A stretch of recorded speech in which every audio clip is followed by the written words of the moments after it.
Okay. Good morning, everyone. I hope you've been having a good quarantine. I'm going to put everyone in, and it looks like we're all here. So, I'll just let them know that I'm unmuting. Okay. Right. Hello. Hello. Hi. Hello. Welcome everyone to Good Morning Source Gaming. We're having a preemptive talk about a lot of things that didn't actually happen and won't happen anymore. Yes. I think it should be noted a successful start that we weren't talking when you started. We weren't already mid-conversation. Yeah, we did it. Damn first, we did it. We did it, boys. We did it. You guys aren't even going to over. We're actually going to pre-tape every Good Morning Source Gaming for the rest of the year right now. Just, that should be like a Patreon thing where we just like recorded like in advance episodes of GMSG. We just like, ready to release a podcast for people to listen to as an incentive. Yeah. I mean, could you imagine if we had already done one for E3? That would be awkward. That would be cute. That could be cute. Man, I can't believe that they announced Devil May Cry 5 Special Edition. I can't believe they shadow dropped Deadly Premonition 2 and then announced Deadly Premonition 3. That is fucking crazy. Sweary the madman. Listen, John Cartwright from Game Explain, who, I'm sorry to the rest of Game Explain, is definitely my favorite member of Game Explain right now. You didn't have to say that. I didn't have to, but I wanted to. Step up your game, guys. Come on. I don't need 20-minute discussions on whether E3 is over when John Cartwright's doing a 1-minute video making fun of E3. All I'm saying is step it up. Step it up, Ash. Wow, this Step it up, Derek. Cool out. Step it up, that other new guy whose name I haven't bothered to remember. Ouch. Fellow quarantined gamers, what's up? I will remember that guy's name eventually. There's no shade on who that guy is. I think I've met him at an E3. His name is Andre. And not Andre. I just skipped over Andre. I have to go outside later. Oh no! Have you got your hazmat suit on, ShadowLink? I'm gonna put on my my Half-Life hazmat suit. The HEV suit. Get your gas mask on. Get at the ready. I can't believe Shin Megami Tensei 5 with shadow drops. Don't do that to me. Don't do that to me. No, one good thing about the quarantine, if you're actually taking part in it, I'll find out on Monday whether my work's going to take part in it or not, so that's fun. Well, is that I can manage to get through a few games this week. Yeah. Like, not only did Spazzy and I start and finish that Final Fantasy game yesterday. It's so good, guys. It was really good. You should watch the stream. Yeah, that stream deserves more views, and I'm not saying that just because it's a stream we did, but also I am saying it because of that. No, but that game is a lot of fun. I thought they did the William Cage, right? That's the guy's name? Yeah. The patron? Yeah. I think the Patreon dude. I think he did a very good job on that game. I've played a lot of fan games based off of random IP, especially JRPGs, but this one, it felt like it could have been released by Square. Like, it really did. That's cool. I've played a lot of Mario and Zelda fan games, and a lot of them are not up to par. I agree. Yeah, same. It's also music. The fan games that seem to come out the best are the Sonic ones, which is some fun. Yeah, Sonic and Mega Man ones. Mega Man ones are pretty decent. I remember I had some friends over during the week, and I told them that like what we were going to be streaming with that Final Fantasy VI little prologue thing, and they sounded like really interested in it. Like, I think it's a really genuinely like cool concept, and I think most people who have it's a affinity really cool idea. FF6 would be like, wow, that's badass. If I haven't shared the link with either of you two, like I did with Spazzy, I'll do it after this. Remind me. Yeah. Then, Yeah, I'm putting it in good. actually the chat right now. Not the link that we have to actually, because you have to request. You have to Yeah, request. you have to request to play it. Yeah. But the guy made an entire new engine, so it's not like some sort of weird ROM hack or anything like that. Mm-hmm. And it's good. It's like I said, it's definitely worth playing.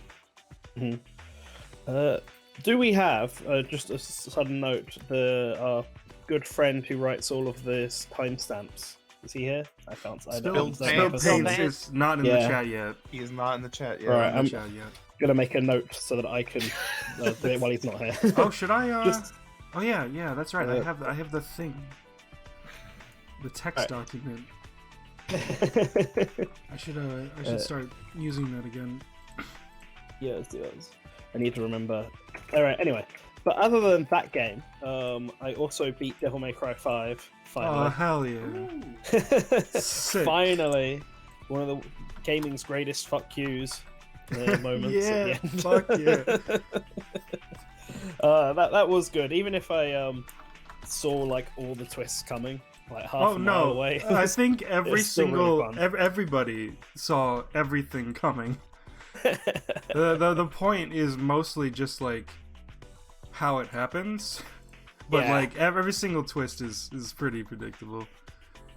I thought the V1 was pretty good. Once I found it out, obviously, I only figured it out like right before it was revealed. Oh, I knew right away. Right. I just didn't I'm think the Devil about May it. Cry I don't nerd, have. though. Yeah, I don't have much affinity for yeah. Virgil, and I don't remember what he sounds like in the other games. Well, he does have a different voice actor as V. I thought that, but his voice actor, even he's when trying to Virgil, play like is, a younger, slightly different. Oh yeah, no. The reason that he's slightly different is because when he did Devil May Cry 3, he had a fucking cold. Fantastic. Yeah. But yeah, it's good stuff. The reason I knew about V, the reason I figured out V's identity is because I listened to his battle theme, and I saw the official lyrics. There's literally a line that says, "Split myself in two," and then I realized, oh, the main bad guy, if you pitch his voice up, it's Dan Southworth, the voice of Virgil. Oh, I see where this is going. I mean, bro, the game's been out for a year now, and it's got a ton of twists in it that are all very obvious. I was spoiled by one of them on Twitter, like the day it came out. Yeah, Devil May Cry fan comics. I've been trying to keep like tight-lipped about the twists and stuff, but like, yeah. Remember Jex, yesterday when we were doing the stream, and like at the very beginning we said, should we spoil Final Fantasy VI? We're like, yes, Final Fantasy VI, and then 2 people dropped from the stream. Yeah, whoops. I mean, come on, that game is like very old now. It is Something older like probably that. than most of the people that were watching that stream. Yeah, so I also beat Devil May Cry 5. That is a game, and I was about to beat Doom, but I didn't manage to do it before the stream started. I was literally playing it like 15 minutes before on the last level, being like, "Okay, where is this fucking exit? Where am I going?" The original Doom? Yeah, the original Doom. Oh. Yeah, me and my housemate have been playing it because I never actually beat it. Ooh. So. Yeah, Okay. I got really annoyed. I kept forgetting to quick save it, and then died and lost everything like 4 stages in. How does the multiplayer work in for the Switch versions of Doom and Doom 2? I think it's just split screen. I think that's all it is. Which is really bizarre, but like okay. Like, it was the first game I remember ever playing online. You know. Yeah. So that's weird. Okay, just curious. I've played through a good portion of Doom 2 because I've always liked it a little bit more than Doom. Yeah, so we all picked those up on Switch when they were like $2, right? Doom Yeah. Yeah. I got it on PC. I'm fine, dude. I also have it on PC, but now I have it on Switch. I just really appreciate the that Bethesda's going out of their way to like hire like community folks to like release mod packs and map packs and stuff for I need to download the them Switch version. on the Switch Those are like one. really cool. And it controls great on Switch. It runs great, obviously, on Switch. I need to make an addendum really quick to something I said on the last Good Morning Source Gaming. What I said last time was that the Switch version of Devil May Cry 3 is the same HD version that they've had on every other console. That's wrong. They actually changed very minor things, just like the Switch version of Devil May Cry 1. I complained specifically about some really low-res textures that are like very obviously pixelated. Specifically like an eyeball in the background of the final level that's basically like a moon. It's the whole skybox. They ran it through a filter and smoothed it out so it's not terrible anymore. And they did the same thing with the moon in like Mission 7. So they fixed a tiny problem in a sea of other problems. So the game has been guys. saved. Thanks, guys.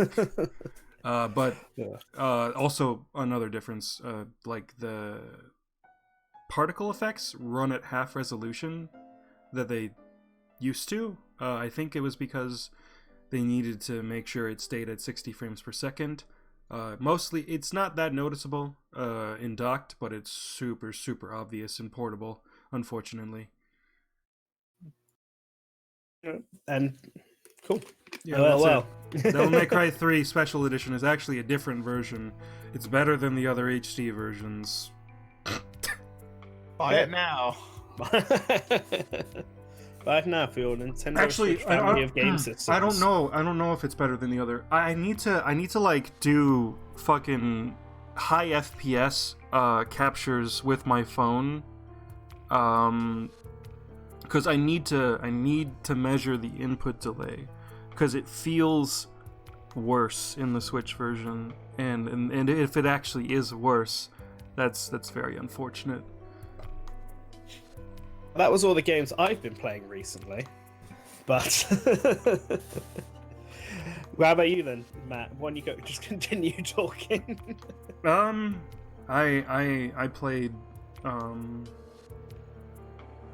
Devil May Cry 3 Special Edition. I've been playing as Virgil. I never played through the Virgil campaign in Devil May Cry 3 before, but it's actually like surprisingly pretty good. Virgil's moveset is a lot simpler than Dante's, but the way he makes up for it is that he can use his projectiles at the same time as attacking. He's got a lot of formations you can do with the projectiles, and he can switch between all three of his weapons instead of just having two.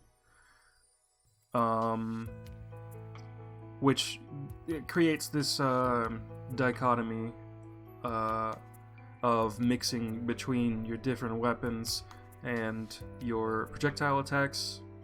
It's interesting. I think it's better than how Virgil plays in Devil May Cry 4. I still don't fucking understand Virgil in Devil May Cry 4. Not because like he's hard to wrap my head around. It's just like he seems like the system. So in Devil May Cry 4, they added a system for Virgil where he has a concentration meter, which goes up when you successfully hit enemies and when you target people. But it goes down if you get hit or if you miss attacks. It completely drains if you get hit. And that concentration meter lets you use screen wipe attacks, and so Virgil's like the most broken, ridiculous character in that game.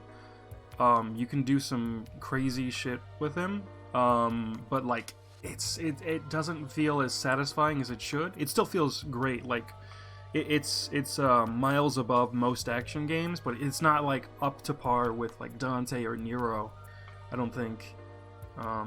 I just don't understand the fucking concentration meter. I don't think he needed it, and I think it takes away from the game. And also, they had to like retrofit his moveset based around Nero's level design, so he has to have a move where he shoots a projectile, and then if it hits something, he teleports to it, which interferes with his normal teleportation. In Devil May Cry 3, you can teleport to, above, and down. And in Devil May Cry 4, you can still do that, but in order to teleport down, you have to be in Devil Trigger, and you have to, like, jump backwards.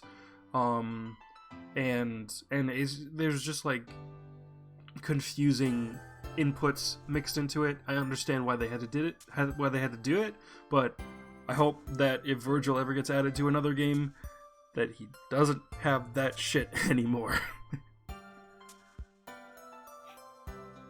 But overall, like, I've been chilling with Virgil. He's one of my favorite characters of all time. It's just fun playing as him, and I'm slowly working my way to finishing my review on Devil May Cry 3. I finished streaming the main campaign with freestyle mode last Friday. So that was cool. So I got all the footage I need, and that review should be out next week. And also, I'm preparing something to do with Zelda 2 this week. Yeah, you gotta let me know stuff for that. Maybe I can stream Zelda 2 alongside it or something, because that's like the best Zelda game and no one can tell me otherwise. I love Zelda 2. I'm on your page. I like Zelda 2. It's a game that, like, I don't like playing in its vanilla setting, but with modern emulators, including Nintendo's own emulator, and the save states with restore points, save states, it makes it so much better. Not having to restart from the beginning of the game, like the temple at the beginning every time you die. It just makes the game way better. If I stream, I'm doing it true gamer mode and doing the Japanese version of Zelda 2. The Famicom Disk System version. It's got better music. Go for it, dude. Yeah, it's got better music, but like less boss variety and harder difficulty. Oh, so this is gonna be fun. My biggest gamer want is for them to completely remake Zelda 2 with the Breath of the Wild engine. And people are like, that doesn't make sense. I'm like, no, like that entire gigantic world, but in 3D. Because that would solve all of the issues I have with Breath of the Wild, because it has really interesting dungeons and items and a lot of weird stuff in there. I hope whatever they build on with Breath of the Wild, that they fix the combat being really simple. Doesn't need to be that simple. I don't know why they like overhauled the combat. I kind of like it because the thing about the combat is that it's the result, I feel like, of them having an open physics engine, so you can do fun, weird stuff with the game. Like you can go... I don't dislike the physics engine. I just think that I'm mostly just surprised that the level of combos and abilities that are in Breath of the Wild are lower than fucking Ocarina of Time 20 years before it. But it's almost like you're trying to set up these weird Rube Goldberg machines to like take out your enemies. Like that's mostly what it is. Well, I think there's a side consequence of the variety of weapons that Link can use, being anything from like spears, axes, swords, boomerangs, like knives, everything like that. I was watching Matthew, people. You should play Dragon's Dogma. Okay, that's got better combat. That's got better combat. I was watching just scrolling through my Twitter, and somebody was launching the Guardians with ice pillars and then just using them for target practice with ancient arrows, and I said, huh.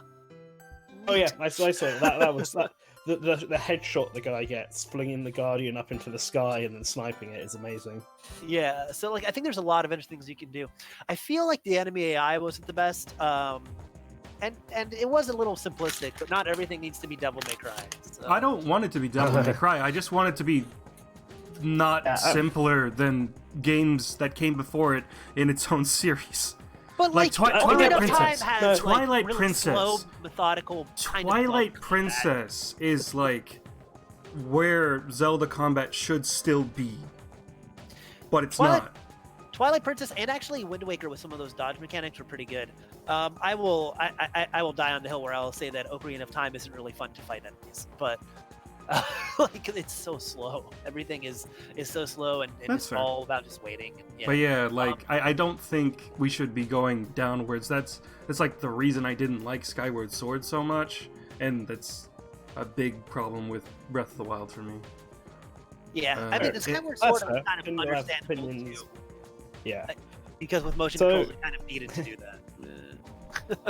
So, Kawlun, you haven't said anything for a while. What have you been playing? What have you been up to? Well, earlier this week, I went to stream the Conduit 2, and that was a fucking disaster. Yeah, what what happened happened? with that? So I don't know, like I just was having like really weird technical issues in terms of sound and audio. Like there's a feature in XSplit where you can either have the audio play through like your PC speakers, or you just have the audio play through the stream only, which makes sense because, you know, like you don't want to hear that feedback. But for some reason, like I was having a lot of problems with it because through the stream only stuff, it just wasn't working. And then on top of that, like very early on, I guess I had like some weird setting up in XSplit that was causing the whole thing to run at a really low frame rate. So I had to do like a quick restart of the stream kind of like very early on. But luckily the way that YouTube works, like it took a second and you barely even noticed it.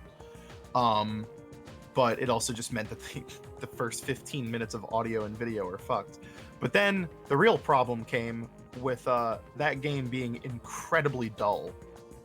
Like, just horrendously fucking boring. And the Conduit too. You should have anticipated this. You know, I played the Conduit 1, and I don't think the Conduit 1's great, but it's most like I think both games are fine. It's just that like I've always heard that the second one was like really goofy compared to the first one, because like they pretty much went in a whole different direction. They're like, oh yeah, we'll have John St. John, Duke Nukem basically voice the protagonist. Like the main villain of the game is second president of the United States, John Adams, who's time traveling, and like you're fighting aliens. It's like this like crazy wacky shit. But when you actually get into the meat of things, it's like the levels are just really long, the combat's really painfully easy, and there's just like nothing. It's just really dull. So the viewer count on that video, like when it was streaming, was dropping significantly over time, and I was just like not blaming anyone, because I was ready to pass out on the Wii U gamepad I was playing on. What was that game that High Voltage, who are the developers of Conduit, were making? It was going to be like some sort of horror fantasy slasher game. I forget And what the name Acid was. Ghost. No, shut up. They were working on a Left 4 Dead clone for the Wii. Yeah, but it was That like was, yeah, that was I supposed to remember be. that. It was supposed to be a sequel to Hunted: The Reckoning. yeah, that's right. Wasn't it like Wild West sort of stylized? No. No, that's Red Steel. You're thinking of Red Steel 2. No. There was definitely one that was like a Left 4 Dead clone. Maybe it wasn't. No, it was definitely like werewolves and vampires and crap. Like I Yeah, remember no, that's that. that Left 4 Dead clone. Liam Robertson did a really good video on it. I think like I think the story behind all of High Voltage's Wii games are way more fascinating than the games themselves, because basically High Voltage just kind of came out of nowhere and was like, what if we made AAA like modern graphical fidelity style games on the Wii? And they were just trying to push this like hefty engine that was trying to do like depth of field and bloom and HDR lighting and all this other like crazy shit on the Wii.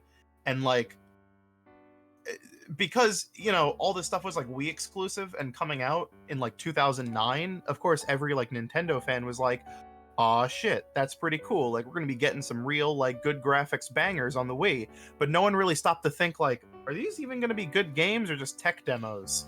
Well, yeah, and the thing is, I understood conceptually. They're like, hey, so there's definitely a market on the Wii for these style of games, and nobody's making them, which they weren't. The Yeah. system has a crazy. There are there are core gamers playing these games, right? Spazzy, Yeah. you're cutting out a little bit. That's because the cat stepped on my microphone. Oh shit. So go on. anyways, yeah, so there's a market and they're trying to fill the need for that, but the problem was they weren't really any good. I kind of liked the first Conduit. I bought it. I thought it was fun. It almost felt like a throwback to kind of like the previous, like I felt like I was playing like a souped up N64. Yeah, it's very both games are very like Half-Life-y. Yeah, a lot of corridors. And, Yeah. And I mean, it's so weird how they've just like stuck on the Wii for all this time, except for the Conduit 1, which got like a weird Android port at one point. But yeah, like I mean, I would really highly recommend watching Liam Robertson's video, like about the Left 4 Dead clone they were working on, because it kind of goes into the history of all of those games, including how they were working on this one game called Tournament of Legends that was supposed to be like this like gritty M-rated gladiator arena fighter, and then just like it's very obvious that a lot of these games, like the biggest problem is that they really wanted them to be like core M-rated games. And by that point, near the end of the Wii's life cycle, all these companies like Sega had just basically gone like, these don't sell. Which is a whole between other can of worms. Between like Mad World and House of the Dead Overkill, it was like like these Conduit games have to be T-rated. Also, I am definitely one of those people that will say that I liked when companies did weird light gun versions of their games on the Wii. Oh, totally. I thought Dead Space Extraction. Dead Space, yes, it was so good. And then people didn't even care. Uh-oh. Sorry, how's my alarm just going off, man? Keep going. Oh. But yeah, it's just one of those things where I just kind of wish there was more to it. I wish it was more interesting. I had never, like, before this point, I had never played Conduit 2. I just had heard stories about it, but I don't think I want to finish it because it's just like Fair. It's just so boring. Fair. Yeah. So it's so like remotely uninteresting. So that poll we did, they want us. They said that they would like more like obscure games being streamed. Oh, totally. But I think the difference between something like Conduit 2 and Geist is that Geist was just like a roller coaster of, man, how much worse could this get? because Geist found like new ways to be like the worst fucking shooter ever made. Like just this like horrible experience. But the Conduit 2 is like, it plays fine, it runs fine, it even looks fine. It's just like there's nothing happening. It's a difference between watching a comically bad movie and just watching a mediocre movie that you're like, yeah. fine. It was a squeakquel. Yeah, exactly. You're like, it wasn't even that bad. It was just. Wonder if we should stream like Killer 7 or something. Well, I have a few other obscure games I really want to stream. I guess I can reveal my hand now. Yeah, go ahead, dude. There was a RPG for the Wii called Earthseeker. It's a good game. I've played that game. Have you?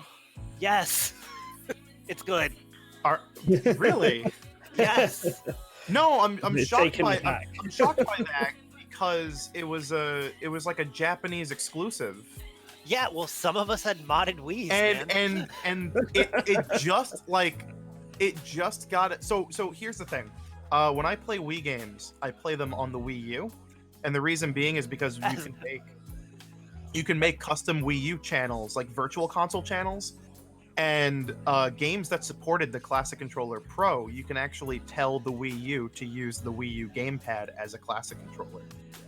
Which, for games that support it, like GoldenEye or Conduit 2 or Smash or something, that's really cool. That's real neato.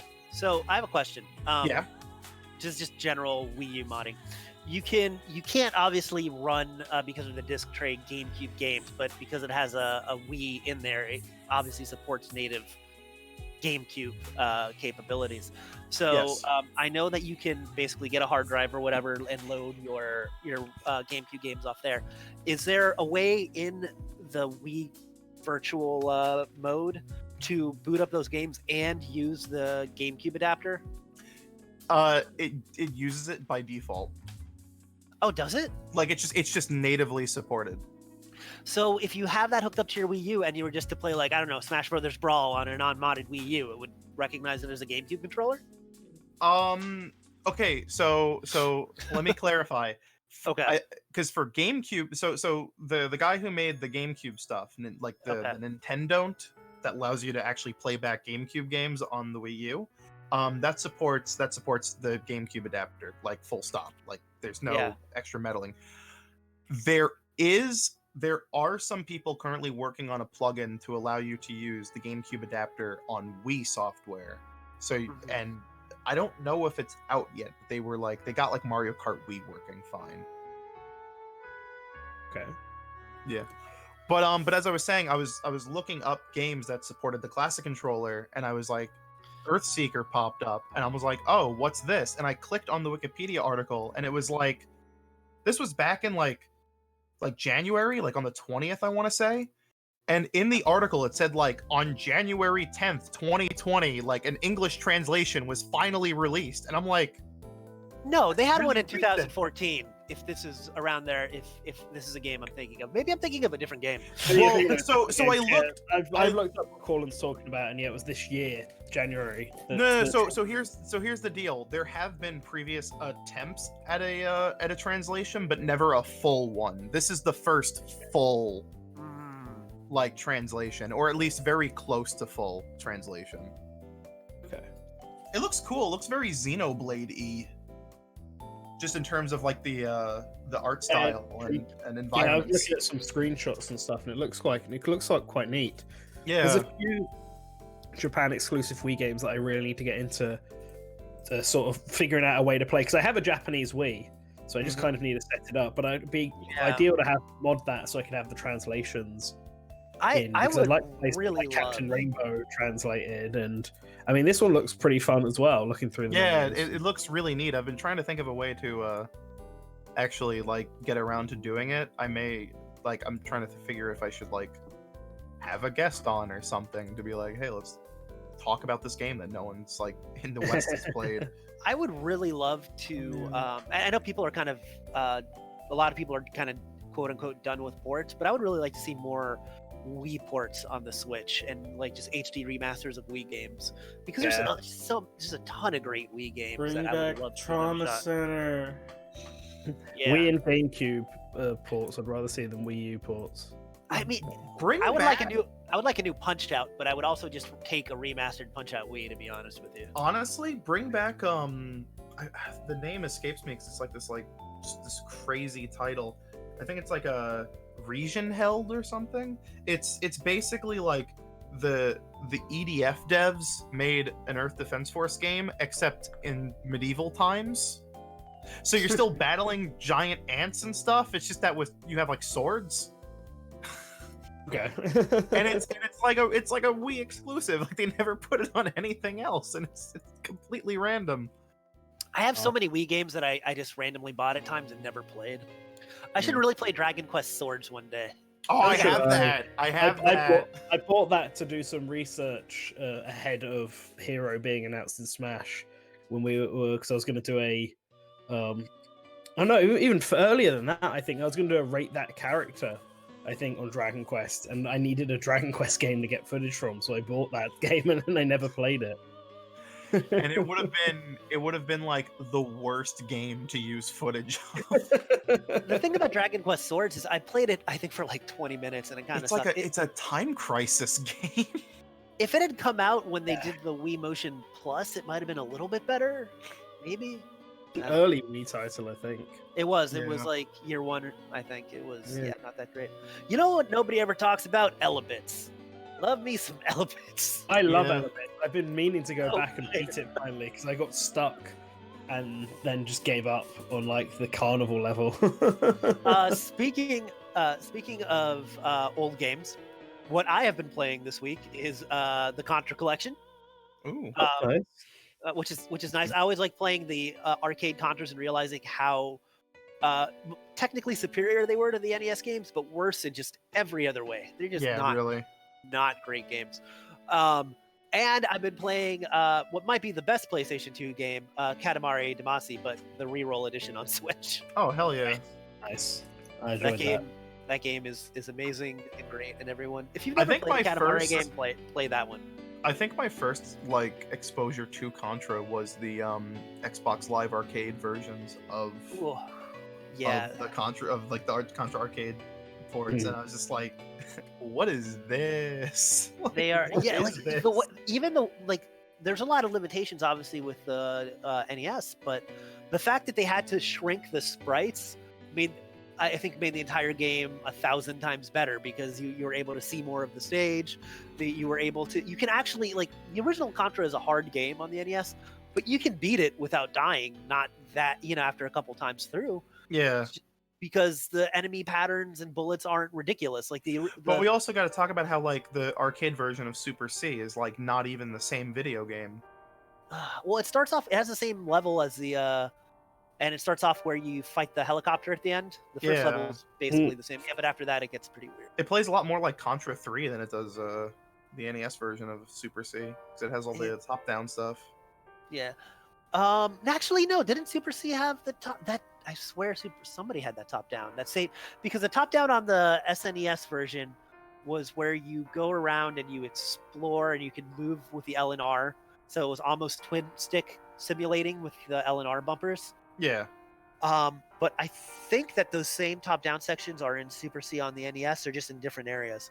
I'll play through it and I'll report next week. I don't think so. You might be thinking of Akari Warriors, but no. I'm 100% sure, because I remember those tanks, because the behind the character for third person as opposed to side-scrolling ones are in the first game, and I remember those tanks.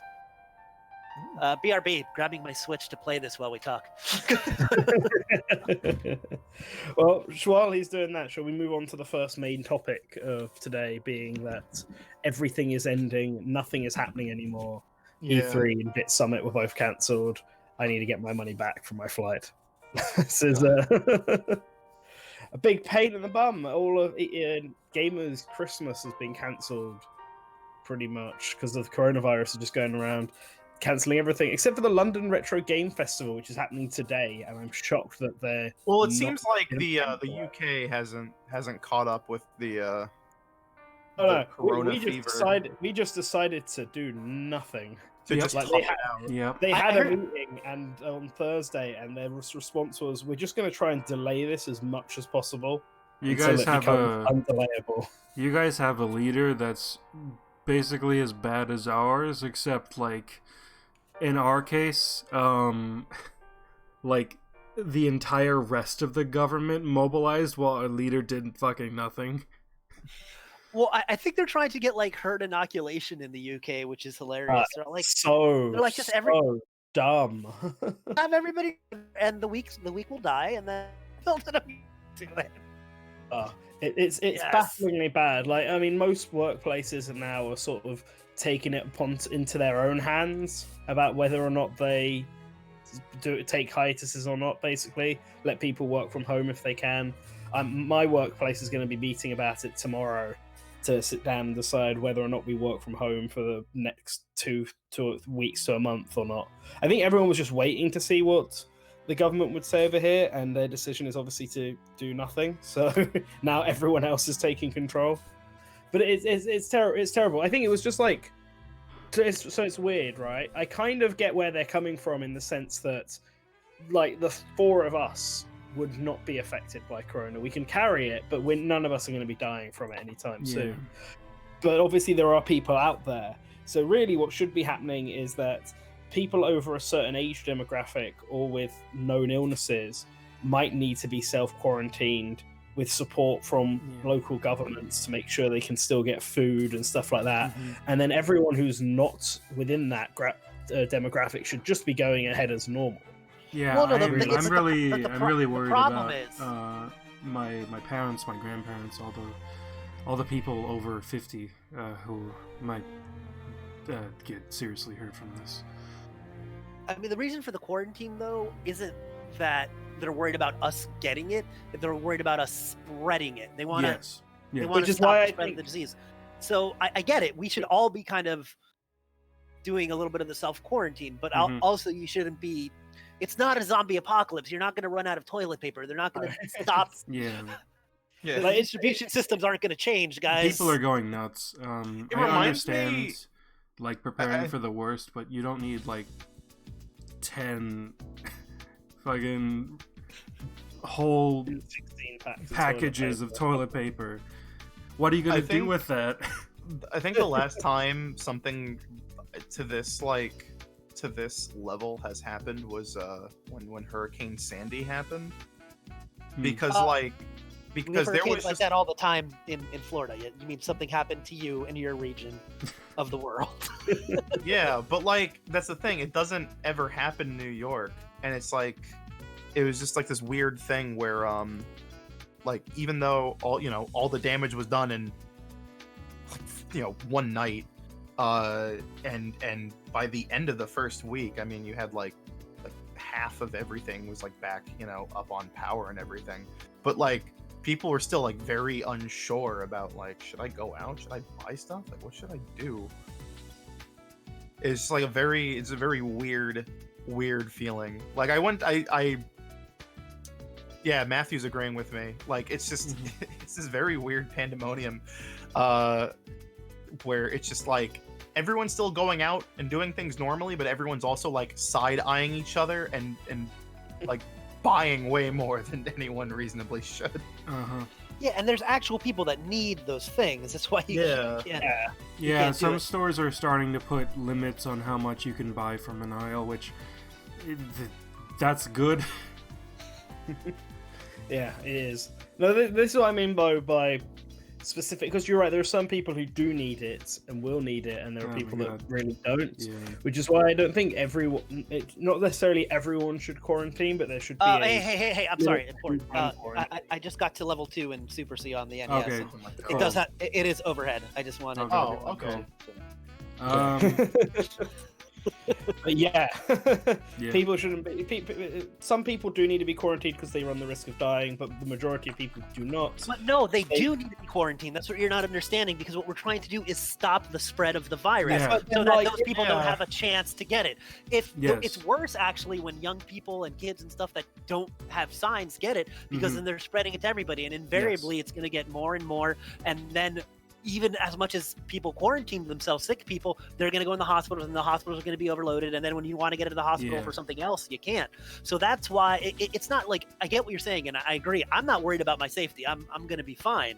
But it's you're worried about It's the for the healthcare good of system not others. being able to. Yeah, exactly. No, I get that, but then if those people who do run the risk of it are quarantined, I mean, it just takes a few brain cells to not break that quarantine yourself by not. Here's an going actual in thing. someone's Here's an actual thing that happened this week. My sister works in like an assisted living home, and some fucking guy, who was carrying the virus went to go see his mother Oh no. and infected his mother with this fucking virus. And now the entire building has been put on like quarantine. Like all the residents have to be like basically locked away in their rooms. Like everyone has to like sanitize every single thing ever. Like it's insane.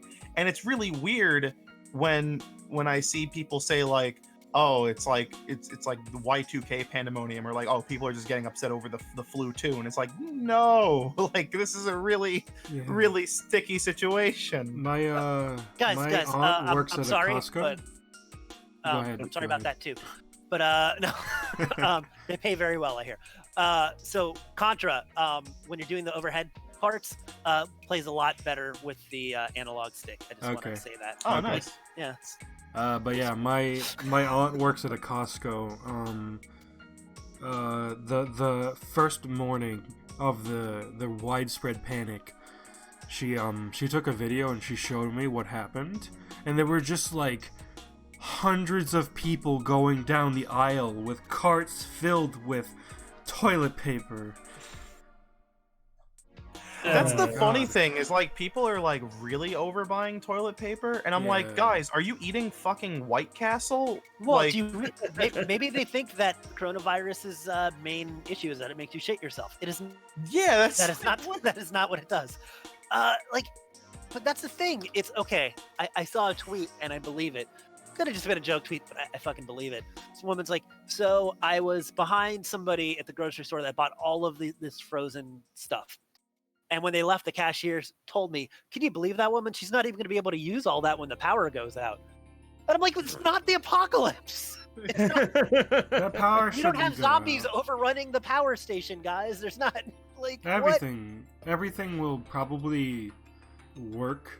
We're not in like a storm disaster or like a genuine like apocalyptic situation. We're just in a really bad pandemic. Also, why does there need to be a pandemic to tell people to wash their hands? Why aren't you guys washing your hands? 60%. that's the there was worst like a part. stat. That's so 60% bad. of men didn't wash their hands, and it's just like, what the fuck, guys? Yeah, seriously, what the fuck is that? What? It's like that meme. Like, fellas, let me know. Is washing your hands gay? No, it's not.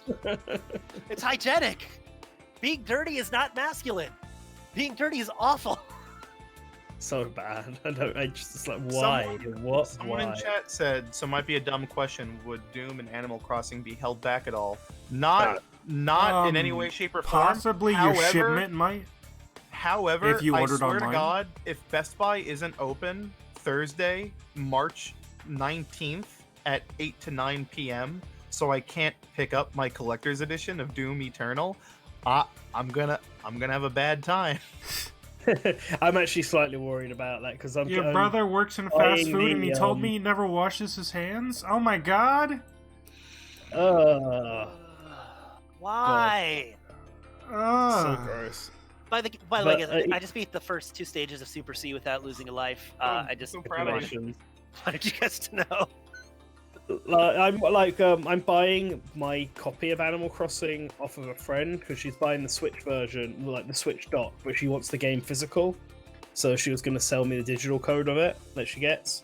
So I'm really hoping, which I'm fine with, but I'm really hoping that she has to go pick it up from the store.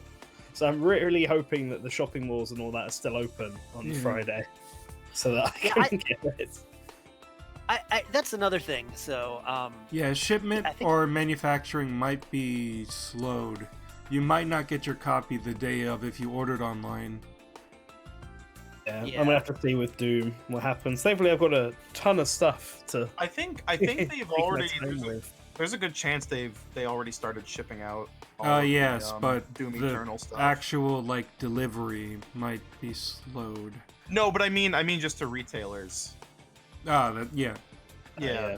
Because I've already seen YouTubers Retailers being, probably already have their unboxing the copies. Doom Eternal Collector's Edition. Yeah, retailers, reviewers, they probably already have their copies, but whether it gets to you or not is probably up to scrutiny. That might not happen. I just want, because I'm very okay with at the very end of this week locking myself inside and playing Doom 5 and Half-Life 3. That's okay. I agree with NantenJex when it comes to if you're a relatively healthy person, you shouldn't be in big crowds. You shouldn't go out to do a lot of things, maybe not a lot of classes and stuff. Like if you're just going to the store. Yeah, I think you'll be fine. You'll be fine. Yeah, I mean, we shouldn't be shutting everything down. Although I've been feel like sick some people since should last Friday, actually the week before. When I streamed Devil May Cry 3 for the last time, I've been sick since then. Are you dying? No, I just Long have time to a be sick? fucking cold. I have a really bad runny nose, and that's not a coronavirus symptom. I just have a fucking cold. I thought Bethesda stopped review copies. I'm just saying they're. Well, even no, because they've been doing review copies for. Bethesda didn't do review copies for Doom 2016, but I think they're doing them for Eternal. Yeah, they are, because the embargo goes up on the 17th. Yeah. 2016 actually did well, so they're confident in it. Yeah. But to go to back to E3 and Bit Summit, I guess. I mean, Bit Summit's just annoying for me. I don't know if there's going to be any announcements out of it. It's just kind of fucked up my whole holiday plan. Well, Yeah. probably shouldn't be traveling anyway. I want to travel. I'm going to see if I can get my money back, and then I can either go to Thailand or New York if I'm allowed to leave the country.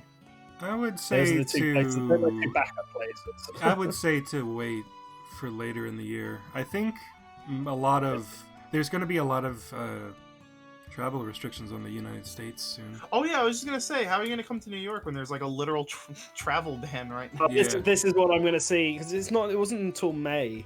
It all depends if I can get my money back in the first place. If I can't leave the country, then I might just do a road tour of the UK, because I need a holiday, and I literally can't think of anything else.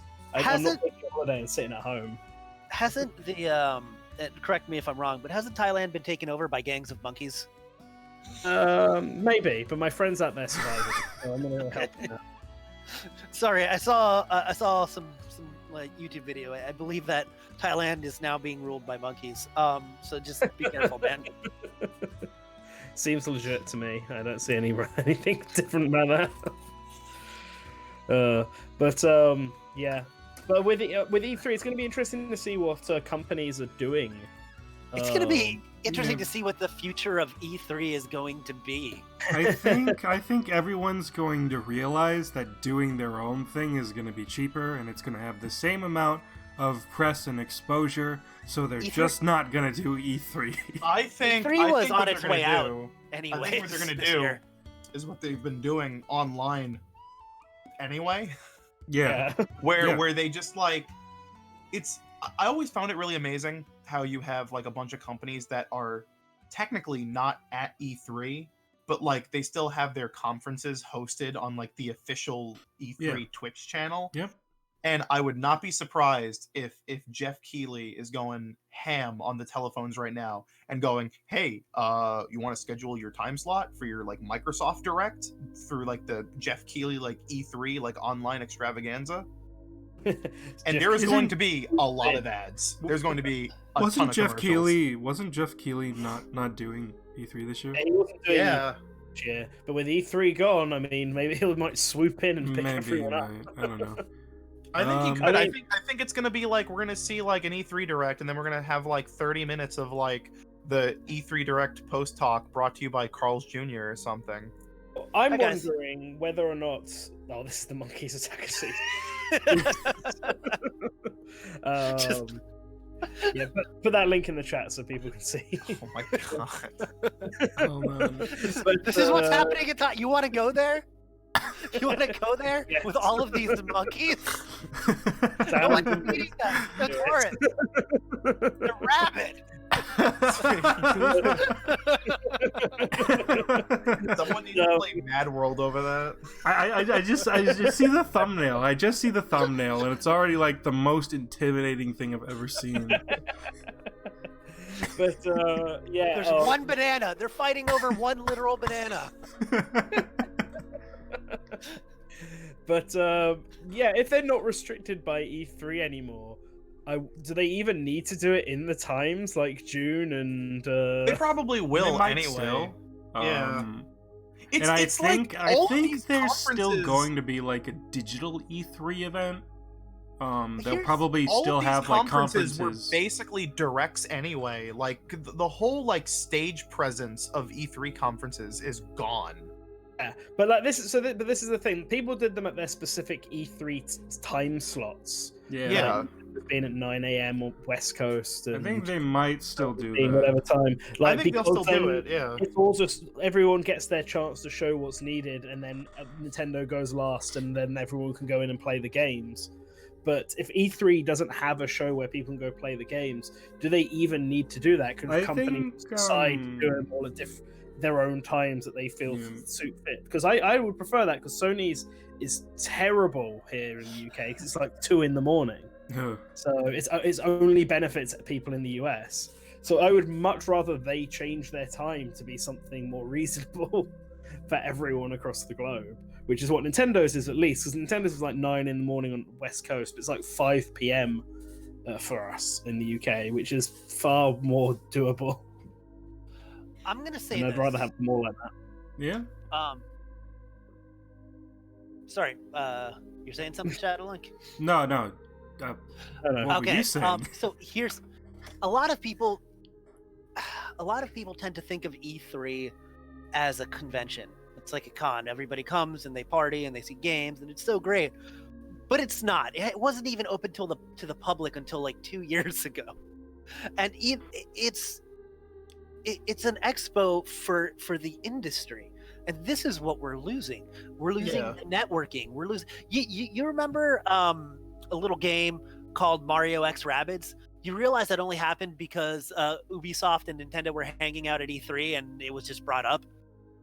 That's what happens at E3. People network, people make deals, people in the media meet other people in the media, get interviews. That is what we're losing if there's no E3. I don't give a shit about a bunch of idiots standing in line. And I'm talking about you guys. 5 hours to play a game, because that's not what E3 is. And that's kind of the tragedy of it. But at the same time, I feel like this is almost like a stay of execution for E3, because some people were canceling and not showing up for non-coronavirus reasons already. So this lets them say, oh, now no one's coming because of coronavirus. Now, I know they'd much rather have actually had it, even with limited people, to make money. But now they can I think they have a year to kind of try to figure things out and see if they can salvage something.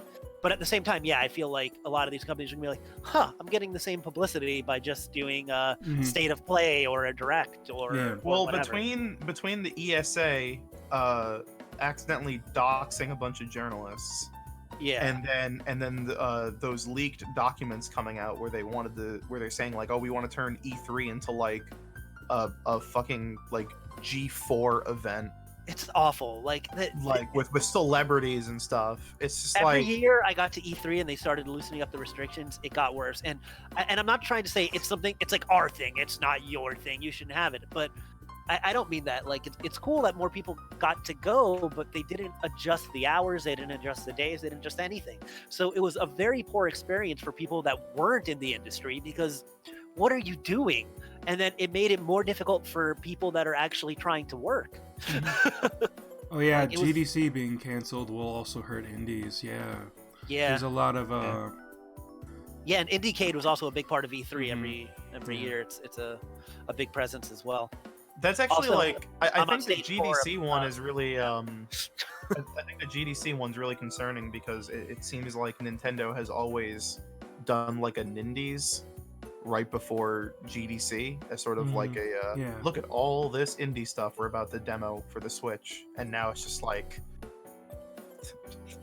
and I think it doubly sucks because people have this weird like hatred towards the Nindies Directs, because even though people love there's no Smash Brothers, because even though people love to goat the whole like AAA games bad, indies good, like people still have this connotation like indie games aren't real games. Yeah. Indie games are sick. There's indie no games crunch in them games. If there's no crunch, it's not a good game. Look at Hunt Down the Freedman. Okay, let's talk about that for a minute, guys. Let's just talk about it right now. I've been waiting. Listen, if you're somebody who thinks that crunch equals good games, then you deserve to die in a fire. Just in a fire.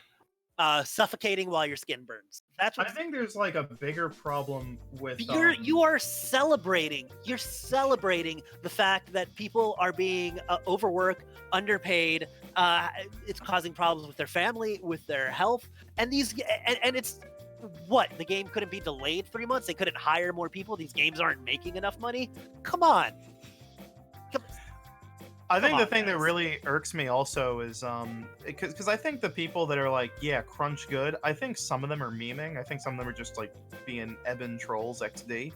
But like, I think what's really concerning is because all this stemmed from well, that's just hardcore Nintendo fans being. No, this is not about Nintendo's. Oh, or unless you're referring to the Nindies thing. I guess the delay is like kind of. There's a chat delay. We had this yesterday. Yeah, yeah. Oh, it's really fun when you're streaming a game on YouTube and somebody trying to tell you, no, don't do that, go in here, save first, and then you're in the middle of combat with something that's killing you. You're like, oh, I should have saved first, and then you see that pop up. You're like, yeah, man, we should have saved first. I should demo low latency next time we do this. See I've if been my usually using connection low can latency, handle it. and it was Is fine. that a thing? Because NantenJex and I were You talking can about it. you can adjust the latency on the YouTube fucking stream panel. There's normal, low, and then ultra low. It I thought low depends was on this. Normal's the default. Guys, I'm on level 5 now. I thought- just wanted to Anyway, let you know. but as I was saying, like, I think what was more concerning were the people that were genuinely replying to that Kotaku article about the crunch at Naughty Dog, and them going like, oh wow, like these people, if they're not enjoying making these great games, like they should just quit their job and go to another company or find something else to do. Like, people have to work when they work, and it's like, okay, yeah, but like so- if you work a construction job, you're not doing So- like 72-hour weeks. So the thing is, with crunch, and it's especially bad lately because a lot of jobs are in the video game industry. A lot of jobs are contract work. They're not actually working at the company in a job for the company. They're being contracted to do a job for the company, but they're not working in the company. Yeah. So they can't go work at another company because the company that they're working at now can shit on their resume if they don't do what they want them to do. That's exactly what happens with Naughty Dog. That's exactly what happened with Rockstar when they made Red Dead Redemption 2. They were working 100-hour work weeks for their poor workers. And if you don't do that, and by the way, most of this overtime is unpaid. If you don't do that, they will put bad marks on your resume. You will likely be unhireable, or it will be very hard to get a good job at places, or at least a well-paying job at places. If you don't do this, they will destroy you. The system that the game industry works on is fucked beyond belief.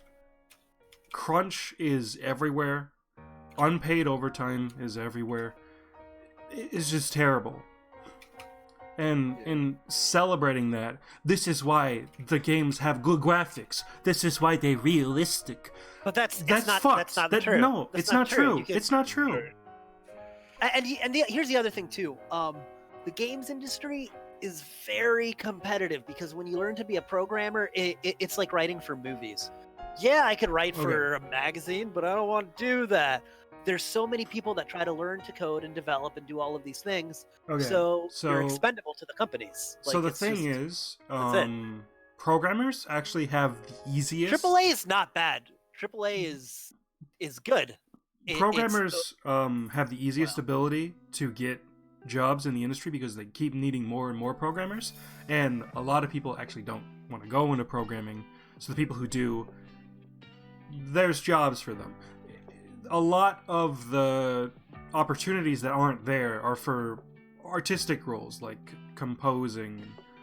I have artists. some friends that have been programmers at some places Yes. such as Bethesda, and Yes. they have stories for me. So I know that's not that they also have Oh, their yes. issues. Yes, there are of course issues. Yeah, But programmers generally have an easier way in because yeah, I can. they imagine. need more programmers, and they're already senior artists, so why not just use them? Yeah, exactly. But generally, it's very hard to get an in into the AAA industry, and even if you get an in, it's probably for some like low-level position or something that a lot of people just don't want to do. And it might even be a bad job doing some kind of work that's not great. you know, we're not shitting on AAA games. Yeah. We're shitting on people saying that we shouldn't Yes. try to change this industry, and that it's perfectly fine and great that people are being worked like this. Yes. Well, why are you defending a company, dude, that has these standards? Company doesn't give a shit about you. They could literally create these games, the same games, without the same sort of crunch culture. Yeah. People have done it before. Other studios have done it before. It's just baked into the mindset of how that company is, And it's not healthy. So why are you defending that behavior? We're not saying that there shouldn't be triple games, man. We're saying that they shouldn't dump a bunch of money into games, because I love a lot of AAA game experiences. We were just talking about how much we want to play Doom Eternal. There was a Twitter thread from a former Naughty Dog animator, who worked on The Last of Us Part 2. And he said that The Last of Us Part 2 could have come out a year earlier if the staff was better, and the reason that they had so many new contract workers on it is because they didn't treat the existing staff there like great. And they quit. Yeah, they don't have the same staff working on the game. Yeah. No. Yeah. Almost completely different staff for the new Last of Us game. Yep. So it's pretty much all Naughty Dog's fault. But I things are just taking too long. Crunch doesn't exist to make good games. Crunch exists to meet deadlines and to compensate for bad management. Yeah, and it's not just Sony games. It's not like, you know, we always joke about, like, let's go back to what Source Gaming's all about. Let's go back to that Melee timeline. That was insane. No one should have had to do that. Oh my god. And then I wonder, and the thing is that I know Sakurai's a workaholic, so you have to imagine the people under him are like that too. And that's different. Some people if you like working extreme hours on a game, more power to you. But if you have people that shouldn't passion, have to do it. But you shouldn't have to. You shouldn't feel guilted into working hours that you don't want to work, that are unhealthy for you, that are causing you problems in life. You shouldn't feel obligated to do that. If you know, and that's a great feeling when you're working on a project as somebody that, I'm a project manager for an IT company right now. Yes. When you're getting down to the wire and people are putting in that little bit of extra work, then that's awesome. That's great because you're passionate about it and you want to complete it. But there's a difference between that and then just like scheduling in crunch, which they do. Yeah. Yeah, but wait until all these people who are saying crunch is good, wait till their reactions when The Last of Us 2 gets a PC. Yeah, Game Freak is another one that has crunch. And overtime is not, in theory, a bad thing. As long as it's fair on the worker, they agree to it, and they're fucking paid for it. Yeah. There's so many examples of unpaid overtime in the game industry. It's fucking ridiculous. Yeah, like there's a couple months ago, Todd Howard had a really good interview where he talked about crunch and how he says that, like, Bethesda in particular is like, we've gotten a lot better about it. He's all like, but you're always going to expect crunch, and you kind of he said it, you schedule it in for it. And I think to a degree, that's fine. You know, like, hey, it's go time. Let's really make sure to do this. But for instance, I had a couple friends that worked at EA testing Madden and the NCAA football games back in the early 2000s, because the Tiburon Studios is in Orlando. And they worked like 70, 80-hour weeks game testing. And it was awful. I mean, the funny part is my roommate was one of them. He would come home, and sometimes he would come home and he would play Madden. I'm like, what are you doing? He's all like, I really want to play this game because all I do all day is not play this game, and it makes me want to play it. Because you think game testing is like a fun job. He's like, no, all you have to do is you have to try to like replicate the same bug over and over again. For NCAA in particular, he's like, my favorite thing that we ever did is we had to go and there's like school newspapers that come out between games and stuff that like will report on teams, and they have like predetermined like this team really gives it to this team hard, and whatever. And so we had to look with and it would insert the team nicknames. He's like, so one day we just had to go and just make sure there was nothing inappropriate. And he's like, and my favorite was Cox, because the game Cox pound beavers into submission. And I'm all like, yeah, that's good. Pretty great. So like Crunch, it on its own isn't like the worst thing as long as people are paid well for their overtime. But if your management ever gets to a point where you have to go on fucking death march, stop. Yeah. Reconsider what you're doing. Like it's up to the individual, if because I've also worked. The thing is, I feel like there's two types of jobs. I mean, obviously there's more, but in my experience in an office, there's two types of jobs. There's jobs where you work hourly, and like whatever I get done within this time frame, I get done. And there's jobs that are, hey, you're on salary, you just need to make sure to get this amount of work done this week. And that's normally the type of jobs I've been working. And that's fine, because you know what? Those type of jobs, sometimes you work 30-hour weeks, sometimes you work 60-hour weeks. As far as the actual work you're putting in, because that's just how it goes. That's why salary exists, because they know that it's going to ebb and flow. But the thing is, you can't push your staff to the breaking point, like repeatedly for as long as they've been doing. It's just not a good practice. Yeah, it's terrible. That's all I'm saying. Listen, I don't actually want anyone to die in a fight. Okay, number one, let's go back. I'm not advocating burning of anybody. Not even witches, especially not witches. Haven't we burned them enough? But just don't treat your employees like crap, man. And I don't understand. Like, I just don't understand the mentality. And I do understand the mentality. You know why? Because it's not reasonable people saying this for the most part. It's trolls and the Sony stans, not the Sony fans, because most Sony fans are reasonable and normal people. But just like everybody else, Sony has these stans that think nothing the company does can be wrong. And because Sony's big studios are participating in Crunch, well then, Crunch must be great because everything Sony does is great. Until they port their games to other systems. Then they post pictures of them destroying their PS4s on fucking Twitter. They're really... I mean, a lot of it is just them banking on The Last of Us 2 being the game of the generation, and I think what's going to be really funny, the big irony, is when spill paint.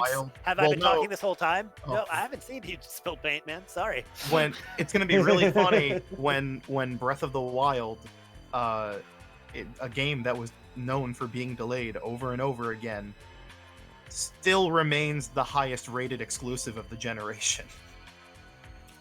I don't know. Like, I'm okay with Naughty Dog. I think the Uncharted games are fun. But I think the biggest irony is that, like, the best Uncharted game is Lost Legacy, because it's very obvious they didn't have, like, a deadline or even, like, many guidelines or anything to making that game, because it's very loose and, like, free form. Yeah. It's even a budget title. It was, like, $30. And because of it, it's like a fucking movie game, and it's like it's way better. It's just a more fun experience. Yeah, here's the thing.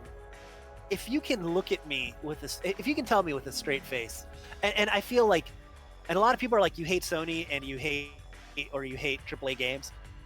I just want to point out the only game we ever shit on is like, I don't know why. It just happened to be like a common point. It's not a good game. That's where we all played it individually and came to the conclusion like, if you can really tell me that you think The Last of Us was made with gameplay in mind and not with narrative in mind, number one, and then graphics in mind, number two, and then gameplay maybe three, like, then you're a liar, or you just don't understand. I saw gameplay of The Last of Us last week. I don't remember it being so fucking stilted and awkward. Like, there was this video of somebody trying to be like an action movie star and like doing all these takedowns and melee attacks. And it's like, why the fuck does this game animate worse than Resident Evil 4 from 2005? That was my biggest problem with The Last of Us. It's just awkward and stilted in so many areas. Yeah, But it tries to throw action scenes and stealth scenes and all sorts at you. That's with AI partners that just don't really feel like they're the there. AI in that game is hilarious, and maybe it's because I played it this year. And it's an old game. Maybe that's part of it. So it feels dated. It was like that back then. It was. Like, it was. It was bad. Like BioShock It was Infinite, worse. It doesn't have the AI is like masked in that game to make it feel like it's more reliable and doing something. But at least it feels that it's like it's doing something. Unlike The Last of Us, where they just stand around. It just has standard AAA AI where like guy with gun stands off and shoots at you. Guy without gun just darts towards you. No, like, it's worse than the average AAA game. Like the AI is fucking brain dead. The AI in that game is similar to like a fucking Call of Duty title. No, let's just like. Listen, I'm just gonna say right now, it's worse than Uncharted AI. I haven't played through it all yet, but I liked Horizon. It's not necessarily my favorite game, but I like Horizon. I really like the last God of War. I know some of these people don't, but that was one of my favorite games. The year it came out, and Spider-Man is a lot of fun. I don't hate AAA games. I don't hate Sony games. I don't really like Last of Us. I'm sorry. That's not even true. Like I feel like after 8 hours of The Last of Us, I'm like, okay, this game's all right. I'm kind of invested. I don't think any game should take you 8 hours to get invested, though. Like it's weird. I like every Uncharted game that I played, even fucking Uncharted 3, which is fucking. I like Uncharted 3. It's like half good, half like mismanaged ideas. But Last of Us, there's something about that fucking game. There's something about that fucking game.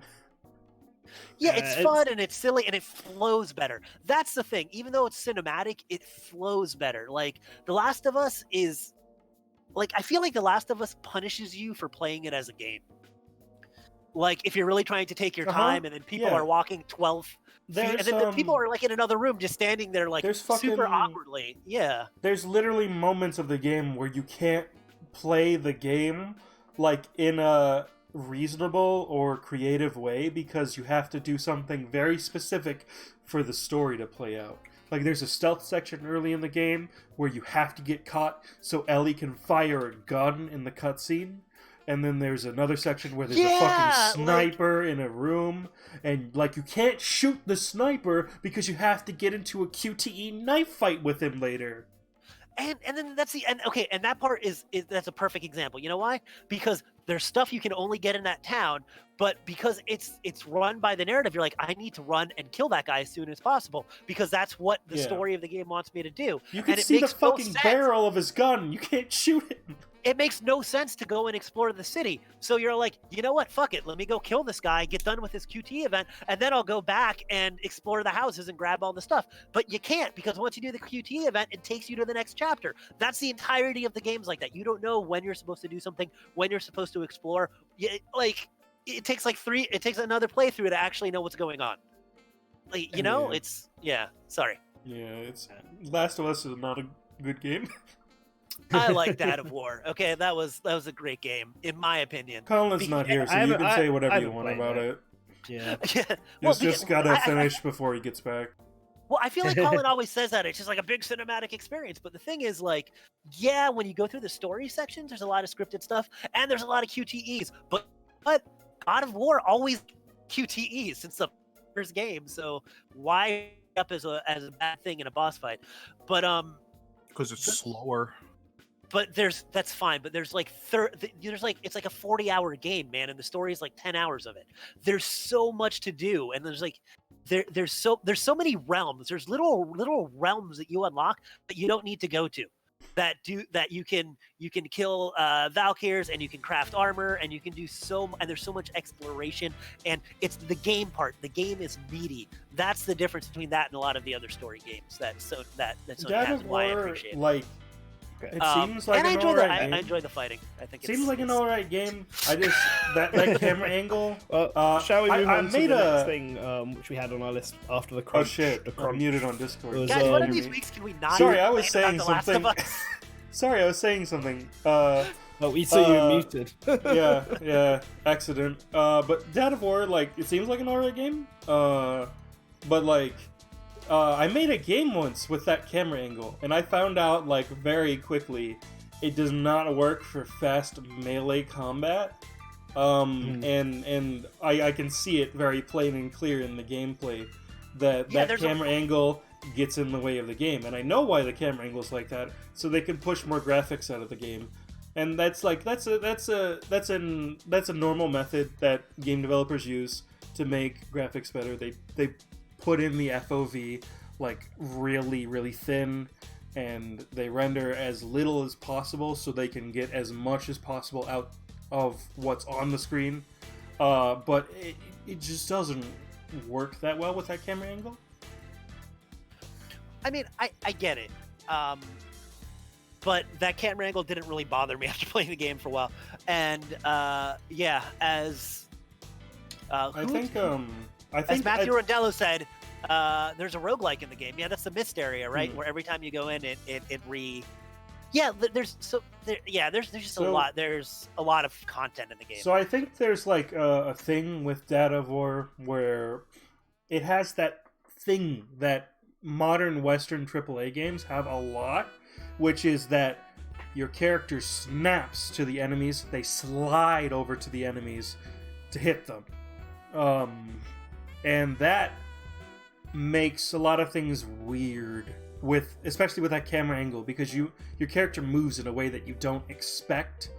Whereas I've seen games with that camera angle work because your character always is consistently moving and stuff. Also, we're getting a super chat right there. Thank you, Spilled Paints. Be safe, boys. Yeah. Stay inside, and each of you go bake calculation. Castle on the eShop. Go buy calculation. Or Germix, I guess. Moi. Or Germex. I don't know what either of those are. Yeah, I've got the Germex is hand sanitizer. I've got the donation set to be read by a text to speech, so you guys don't have to read it out loud. Nice. But yeah, we're gonna, by the way, chat, we're gonna need more than $5 to buy hand sanitizer at this point. But yeah, I've seen games. Currently 50% seen off. games with like the really close camera angle work with fast combat. Resident Evil 6 works. The combat works. We don't need to talk about the rest of the game. I don't want that argument right now. The combat works, and God Hand works. Though that close camera angle works, as long as the movement is consistent and you can predictably move in the way that you want to. I guess we kind of shit on Final Fantasy VII Remake too, but I just feel like that's so shameless in the cash grab. But then at the same time, I'm really excited about Resident Evil 3, so I don't know. I think it's different because Final Fantasy VII Remake isn't. It's not being sold as literally like a quarter of the game. It's so weird because like Midgar conceptually, like just thinking, like I was thinking about this. Like, I feel like it's kind of tone deaf because conceptually the whole point of Midgard in relation to the original game is that you're seeing this condensed, highly detailed, very linear area. Mm-hmm. And what that does is you play that for a couple of hours and you get the experience of this is a game. Look at this interesting game world. And then it opens it up to you. Yeah. And you're like, holy shit, there's a whole world out there. But you're not getting to that whole world part. Yes. So it kind of mitigates what Midgar is. It's kind of like the first Mass Effect kind of did that too, where all of a sudden there's a solar system, like there's planets, and you're like, oh my god, there's a whole look at all of this, and you don't have that moment of like that moment of that wow moment, I guess is the way to say it. Yeah, because they're making it all Midgar, which is a little weird. I have a feeling that the final cutscene is going to be like, wow, look at this giant world. Game ends. Yeah, but that's the thing. Final Fantasy Remake, he says, seems to be good. It does look really good. It looks like a very quality, highly polished game. It looks quality. It looks really good.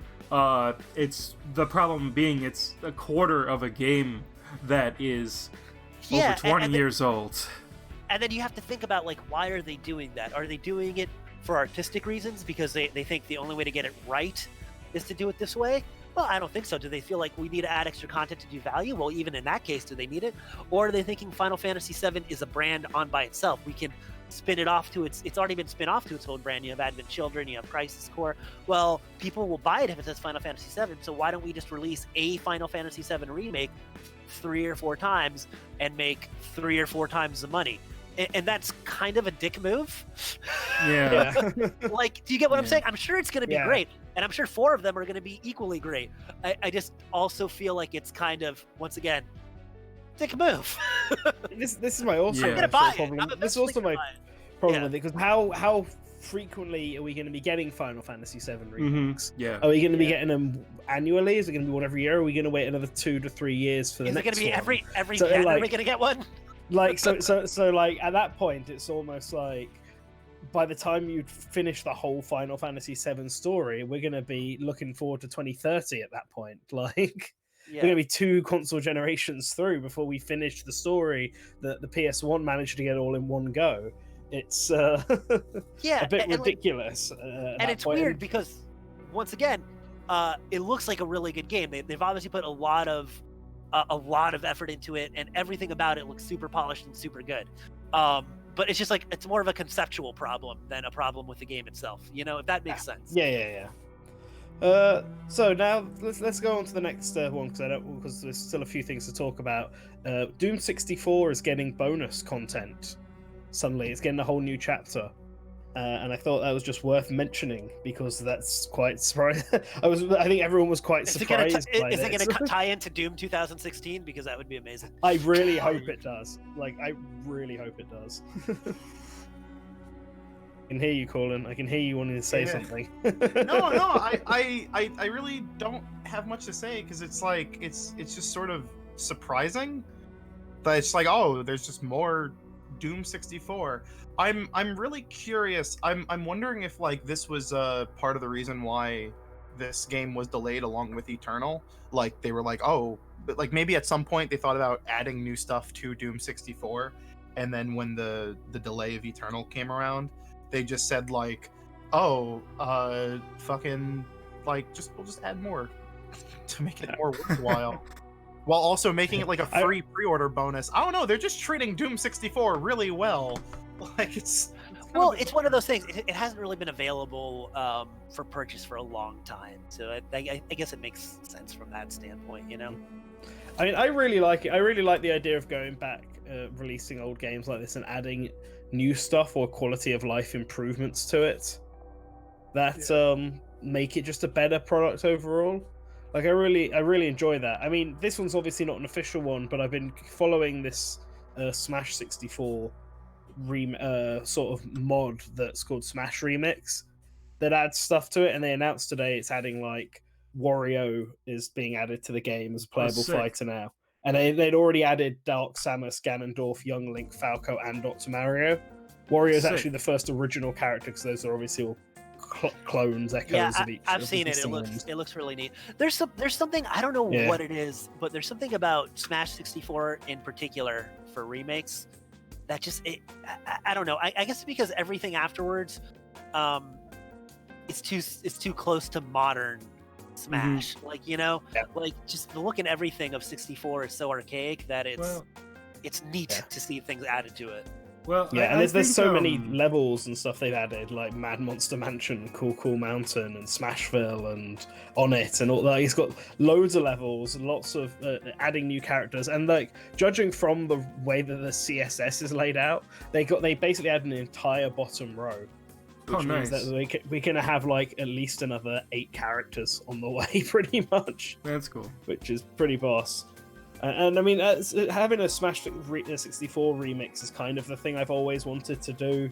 Like, I'd like myself, like I sort of thought out the idea and wanted to, although I wanted to do it by having only characters that existed when Smash 64 came out.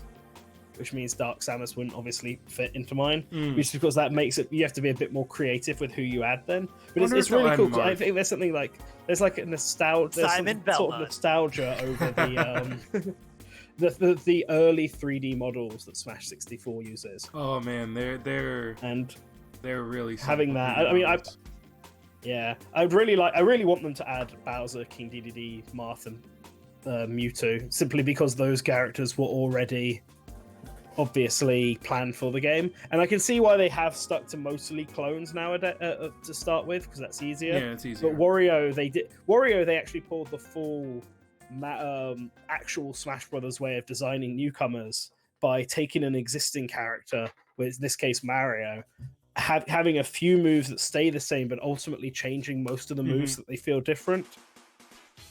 So if they just go ahead doing that, do that with Link to add Marth and stuff like that, that'd be... I'm looking forward to what more they're adding in. It's on 0.9 now, so I guess they're... By the time the version 1 hits... All you need to do for Marth's neutral B is reskin Falcon Punch. Yeah. Reskin Falcon Punch with a sword. Yeah. Guys, I'm at the alien level of... Oh, nice. doing pretty good. Jinx myself, but continue.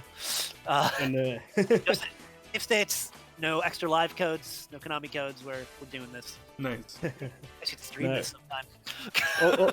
Also, Cody, you're mistaken. Final Fantasy VII R will finish by the time Shenmue 4 comes out, not Shenmue 7. Yeah, no, it's gonna be like another 10 to 15 years, considering how bad Shenmue 3 did.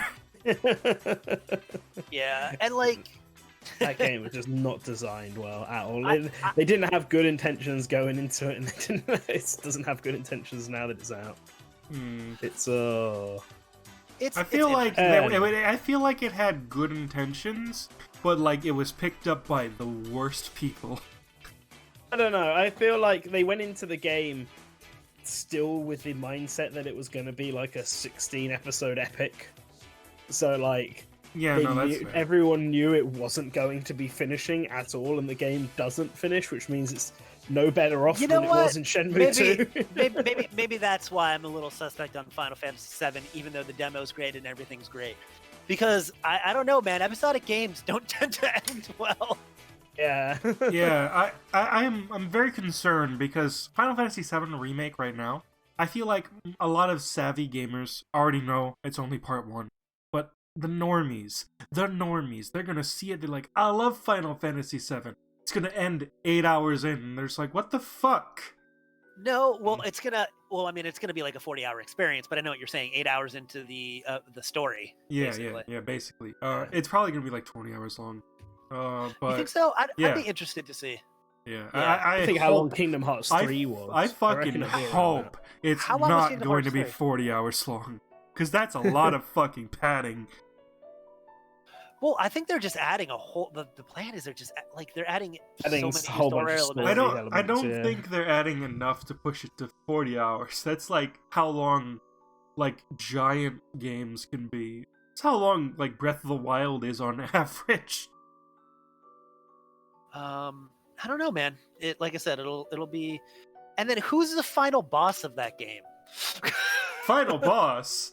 I mean, it's probably Sephiroth, considering he shows up. He shows up earlier. Are we just gonna fight Sephiroth and he's gonna kill Aeris in the end?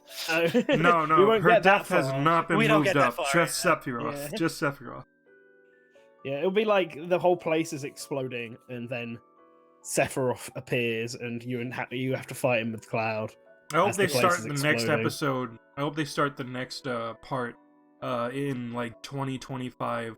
They start it right when everyone's going through a fucking existential and like emotional crisis because they realize that they're terrorists and they killed people.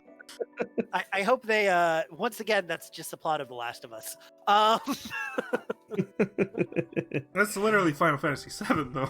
Yeah, I know. Yeah. But they kind of drop it real quick. Once you get out of the area, yeah, you're no longer eco-terrorists. I hope they roll in all of those side games like Crisis Core and stuff in there. They're just like, no, we're just putting it all in there. But yeah, it's such a weird one once again because I want everyone to realize that we're not saying it's bad or going to be bad. No, it's just because it actually looks really good. It's just like very fucking suspicious, and it's uncertain if they're actually gonna fucking finish it. Because they didn't finish Final Fantasy 15. They had plans to expand that even further, and they didn't. They just fucking dropped it. They're finishing it in a manga. What if Part 4 of Final Fantasy 7 Remake is a manga? Hey, be really epic. Be really cool.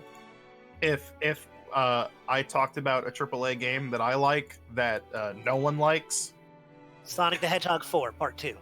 I've been playing a lot of Call of Duty Modern Warfare 2019. That game was good. Heard it was good. That game is good, but like it's Call of Duty, so like my gamer card has been revoked.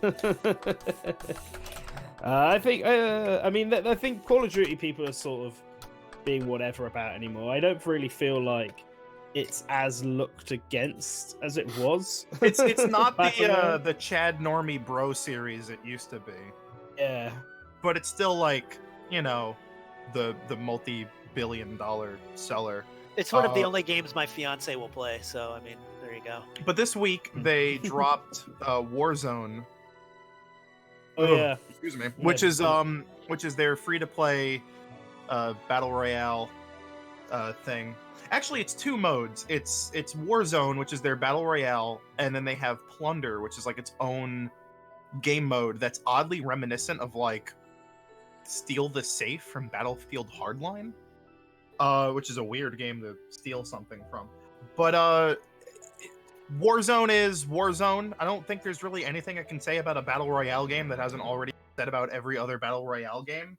I think the only difference is that Warzone runs good, which is a shocker, because usually battle royale games just don't run well at all. But Plunder is like really fun, because it's like kind of super sandboxy, and it's very gamey. It's not like battle royale where you're just kind of like you have to go find stuff and then hide in a corner for like 20 years. It's like a full blown like super video gamey, just run around and do whatever mode. Like this is a game mode that encourages you to get into a truck and trying to run over every sniper you see in the distance. Like it's super ludicrous. But they've been doing that. They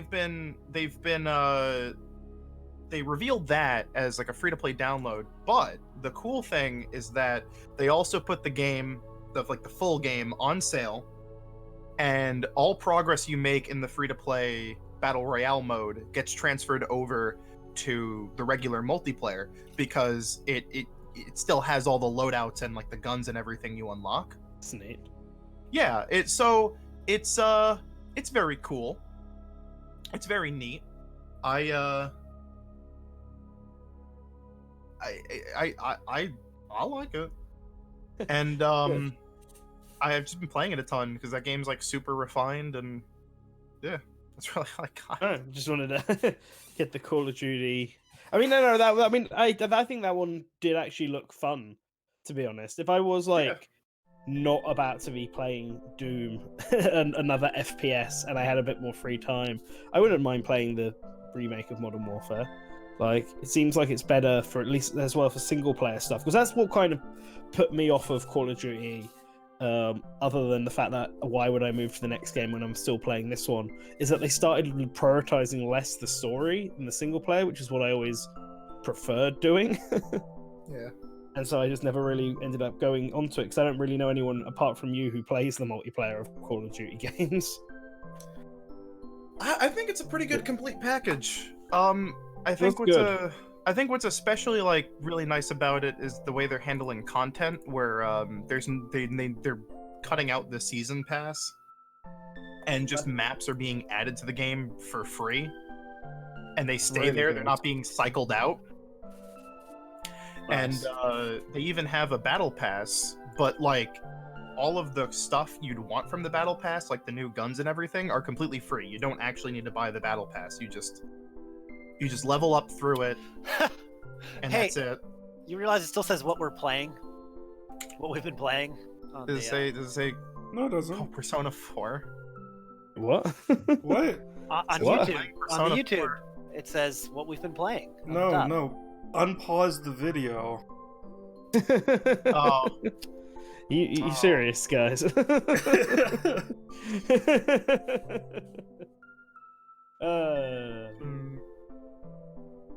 Well, anyway, no, Call of Duty is Modern Warfare is probably the better Call of Duty in recent years, and from everything I've heard and seen, enough to make me a bit more interested in getting back to it if I just had the time. So I think so far we've had a good Yeah. Well, so I told people to die in a fire. We told people that this shit is like The Last of Us. We told people the Final Fantasy VII Remake sucks. I think we should really gain a lot more followers just from everything we've been talking about today. Gia Spilled Paints, thank you for being a legend. Cheers. Yeah, I completely lost track of where I was timestamping things, so... It was okay, I fixed the topic. The man is here. If you haven't... let's, sorry. Where are we no, at? so- What are we talking about? What's next? So, Shoot, what we're David. going to be talking about in a sec is Castlevania 3, the Season 3. Oh, Season shit. 3, based off of Yeah. Castlevania 3, loose. Castlevania 3. So we're going to be talking about that, but that's going to contain spoilers because we're going to talk about the whole season. But before we get to that, I just wanted to basically give an update on the Mega Ultimate... Well, I can't even remember what I've called it now. The Source Gaming's Smash Ultimate 2020 poll that closed the other day. Because I've seen a bunch of comments of people on Twitter and in Discord asking about when we might see the results of that, and that has like 4,000 responses. It's the biggest one we've ever So- done, right? Yeah, it's the biggest one we've ever done, and Yeah. there's a lot to do it. And I made one really foolish mistake in the "Tell me which characters you want to see" section, where I should have done them each entrant as a different cell, and I didn't. Which means that Ooh. I can't really sort them by alphabetical order to easily go through all these. So I found a different way of going through all the characters, but with 4,000 plus entries and everyone nominating at least 6 characters, it's going to take me a little bit. But I'm getting there, and I'm doing it, and I figured to tide some people over, I would tease some of the results that we got, but not actually state anything of who they actually are, because I have a feeling that at least the top 3 are unlikely to change, so I don't want to reveal them. But I will say that so far, at least on the character side, this is only on the which characters people want to see in Fighter Pass 2, because I figured that's where I would start. There's at least over 200 unique characters so far on here. Possibly 300. I need to double check. But in the top 10, almost like all of the top 10 list is third party, with the exception of 1 or 2 who are first party. And the person who is in first place by quite a substantial lead at the moment. Obviously, might change, but by the results I've got, he's a character, or they are a character who has at least 25% of the people who voted in this poll voted for that character. Huh. So they got a lot of votes. I won't reveal who it is, but yeah, they're very popular. So that's I just wanted to give that as a little tease. I'm hoping to try and get the final version of this all out in April, and with everyone being quarantined, I'll have a bit more time to work on it.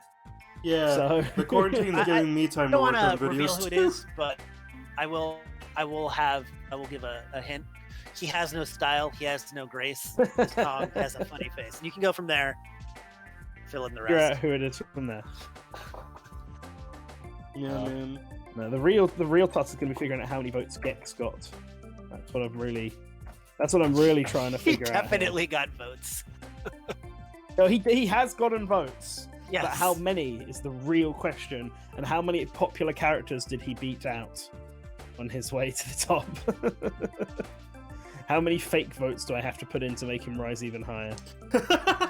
No, this is how it's going to go. But yeah, I just wanted to put this out there because I'm sure there were some people who were waiting to hear about that before we then go in and talk about spoilers for Castlevania Season 3, which I understand we're all on very different spectrums of our enjoyment of this season. Yes. Yeah. Right. So are we switching the topic now? Yeah, let's switch the topic. Real quick, before we do that, going back to the Final Fantasy VII remake. I just want to say that they said that the director of it, I guess, said Final Fantasy V they would love to do. If they remake Final Fantasy V before Final Fantasy VI, that is a travesty, and it's a crime against humanity. I'm just going to say it. Final Fantasy VI needs a remake before 5. That is all. Go on. Okay. Good. Agreed. Very much agreed opinion. All right, Castlevania Season 3. I think I've got them. I suppose I will start with my opinion. I'm trying to really think how to think this through. Because if I understand correctly, ShadowLink, you didn't like it. Yeah. Spazzy, you did like it. Mm-hmm. And I'm very mixed on it. It's my thing. So I'll go first with... I think overall, it's fine. Like, animation's pretty good, especially those last 2 episodes. There are some neat references to the series, some of which I didn't even realize until Spazzy, you told me one of them yesterday. There's Dante's sword, the rebellion, in the background of one of the episodes. Yeah, Dante's sword makes a cameo in it. There's some interesting stuff happening for it, but it feels like... So my problem is there's 4 stories happening all at the same time that do not connect to one another and are all clearly set up for... Yes. They're all clearly set up for the next season, which is exactly the same thing Season 1 did. Except season 1 was 4 episodes or whatever. Season 1 was 4 episodes where every main character, except for Dracula, ended up sort of together, and its own microcosm story in the first season ended. Whereas I feel like of the 4 stories, only 2 of them actually ended in Season 3, and it was the 2 that didn't matter at all to the overall plot as it is right now, and that left me feeling very strange. Well, I think the best way we should break this down is by... I'll do a very brief synopsis of what these 4 stories are, and then we'll talk about each of them one by one. Because I think I've got differing opinions on each story. So the first one is the Trevor Cypher story, where the 2 of them go to this town somewhere in Europe. And it's Lindenfeld, and there's seems to be an evil church, or a strange, mysterious church, so they team up with a judge to try and figure out what's going on. And there's a guy called Saint Germain there, who's from the games, who's this time traveler who's trying to figure out his own secret that's below the church. And so they all end up discovering that they're a bunch of hell-worshipping Dracula revivalists, and they're trying to bring Dracula back. So they all go to fight, and they almost do it, but the Saint Germain manages to stop Dracula from being resurrected, and then gets sent to the Gravity Rush dimension, I guess.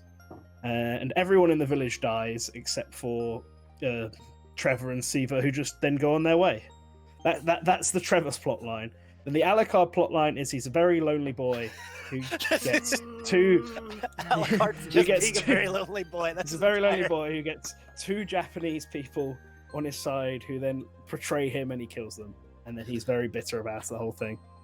Yeah, I think Alucard. I mean, we'll get to that. I think that's the one that ShadowLink has the biggest problem with. Then there's Hector's story, where Hector is basically in prison at Carmilla's castle. It's a story of the original sin. It's negotiating with a vampire lady the entire time. Lenore. It's slowly, Lenore and Hector are slowly getting closer and closer, but it ends up being a massive ploy from Lenore, who does like him, but to get him to literally have no option but to work with them. And then Lenore's plan pays off, so Hector ends up a slave, but a slave that can now walk around and has his own house. And all the other vampire girls are just okay with this. Well, she made him the last dog. One is Isaac. My dog also walks around and has his own house. Very true. And then lastly, you got Isaac's story where he's trying to travel from Egypt all the way to Camilla's castle so he can get revenge on them for what they did to Dracula.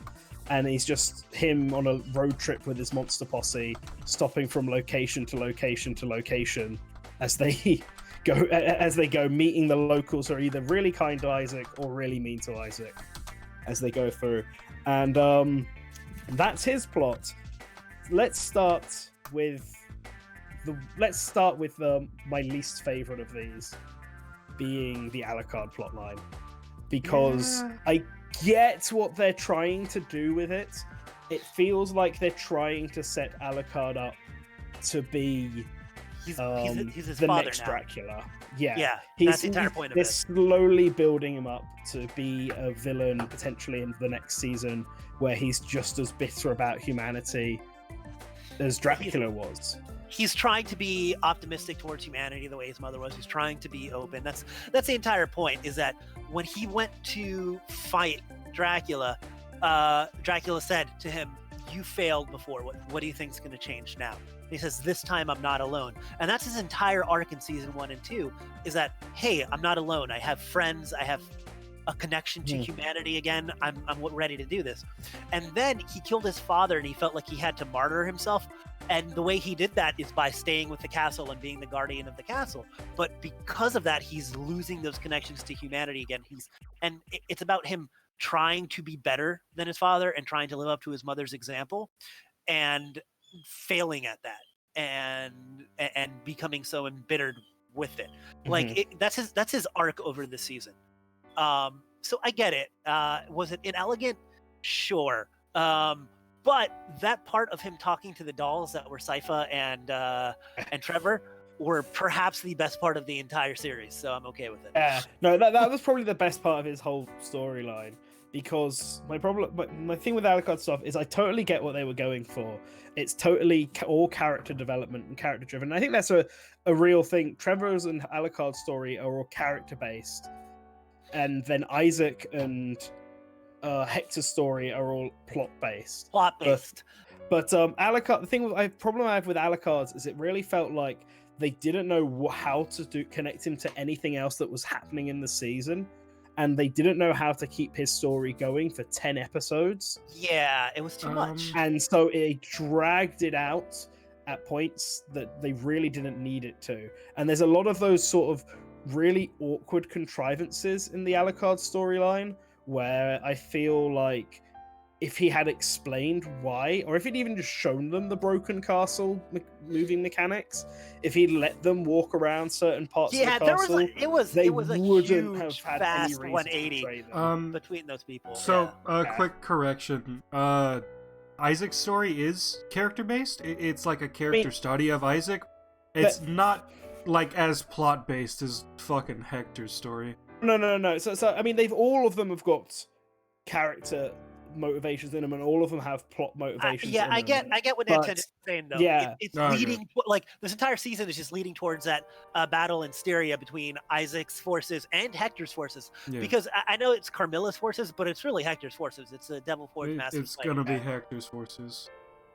Yeah, and like I mean, we'll get to that when we talk about the Isaac stuff. I'll sort of explain it a bit more why I say that's more character. But yeah, both his and Hector's also have character development, and I would argue Trevor's and Alucard's both have plot developments. If a big plot point in season 4 is going to be Alucard is the new Dracula sort of thing. But overall, I feel like Alucard's is dragged out upon all hell. There's contrivances in it in order for it to reach where it needs to be, and it's just not very interesting compared to the others. It's really obvious what they're trying to do. The most interesting part was that threesome, I guess. Like that was, excuse me. That was I'm saying of Alucard's story, like because the most interesting part of Alucard's story is when he talks to his puppets and he does impressions of the actors. Yeah, we already said that was the best part. Yeah. But what I'm saying is that so they tried to do this thing where, and it was actually done from a direction standpoint really well, where episode 8 episode 8 was supposed to be the crescendo of all of the plot points, so they wanted to make everything. Episode 9. 9, sorry, No. yeah. They wanted to make everything action oriented, and that action included the sex. So everything was interspersed between very kind of kinesthetic visual scenes, and that I think is why they decided to have Alucard have a threesome, which in and of itself is fine. And him and I'm not one of those people that I'm like Alucard and having sex with a man. I'm like, he's a vampire. They have lots of bisex, and even if he wasn't a vampire and had bisex, that's fine. But like the reason it was done, I think, is just because they wanted to have, like I said, a very kinesthetic sense in all of the different scenes. But it just seemed really weird compared to everything that had happened before. Like just it feels like so fast. Yeah, the build up to it is very sudden, which is really alarming when everything else has been really slow in his story. Like, yeah. It could have been 1 hour long episode of like a regular show. Could have covered everything that Alucard's story did. Yeah, and feel just as concise as it was. Like feel just as done as it was. I'll speak about what I think about it later. Okay. No, go now. This is the Alucard section of the. Oh, are we all so... giving our thoughts now? Yeah. So what we decided to do was. So we're starting with Alucard. Ice did the synopsis of each of the 4 stories, all right, cool, and then we'll talk one by one. Because All right, Alucard's the worst one. So Alucard, I feel like he's just there because he's the most popular character. So you need to have him for the whole fucking season. He's literally he's literally the character they use for the fucking Castlevania Castlevania Twitter account. They can't not have him. I felt like They Alucard. had Sypha and Trevor take over the account at times too. Oh, thank God. But they had to have Alucard. He's the most popular character. The thing is, I don't feel like he needed to have the whole fucking season. You could have covered his stuff in like 2 episodes. And he didn't really need to like. It didn't need to crescendo in the way it did. It didn't need to go to like fucking sex out of nowhere. And then decapitation out of nowhere. All it needed to fucking do was sow his distrust in humanity, so he fucking goes back to sleep later. Yeah, that's basically it. I feel like they're not setting it up for him to go to sleep now. I think they're setting it up for him to. I think the show is gonna end with him going to sleep. I think they're setting it up so he's conflicted. And he becomes a Dracula-like figure. But he becomes a Dracula, yes. He becomes a Dracula-like figure, but he doesn't fully commit to it and eventually realizes the error of his ways and just of course goes to fucking sleep. Just goes to fucking and then goes to sleep and wakes up in Rondo of Symphony of the Night. Yeah. He's definitely the filler plot. Nothing that happened there, unless they actually go the Alucard is the next Dracula route, was important. I feel like the feedback from this season might make them rethink that decision if they were going to do it.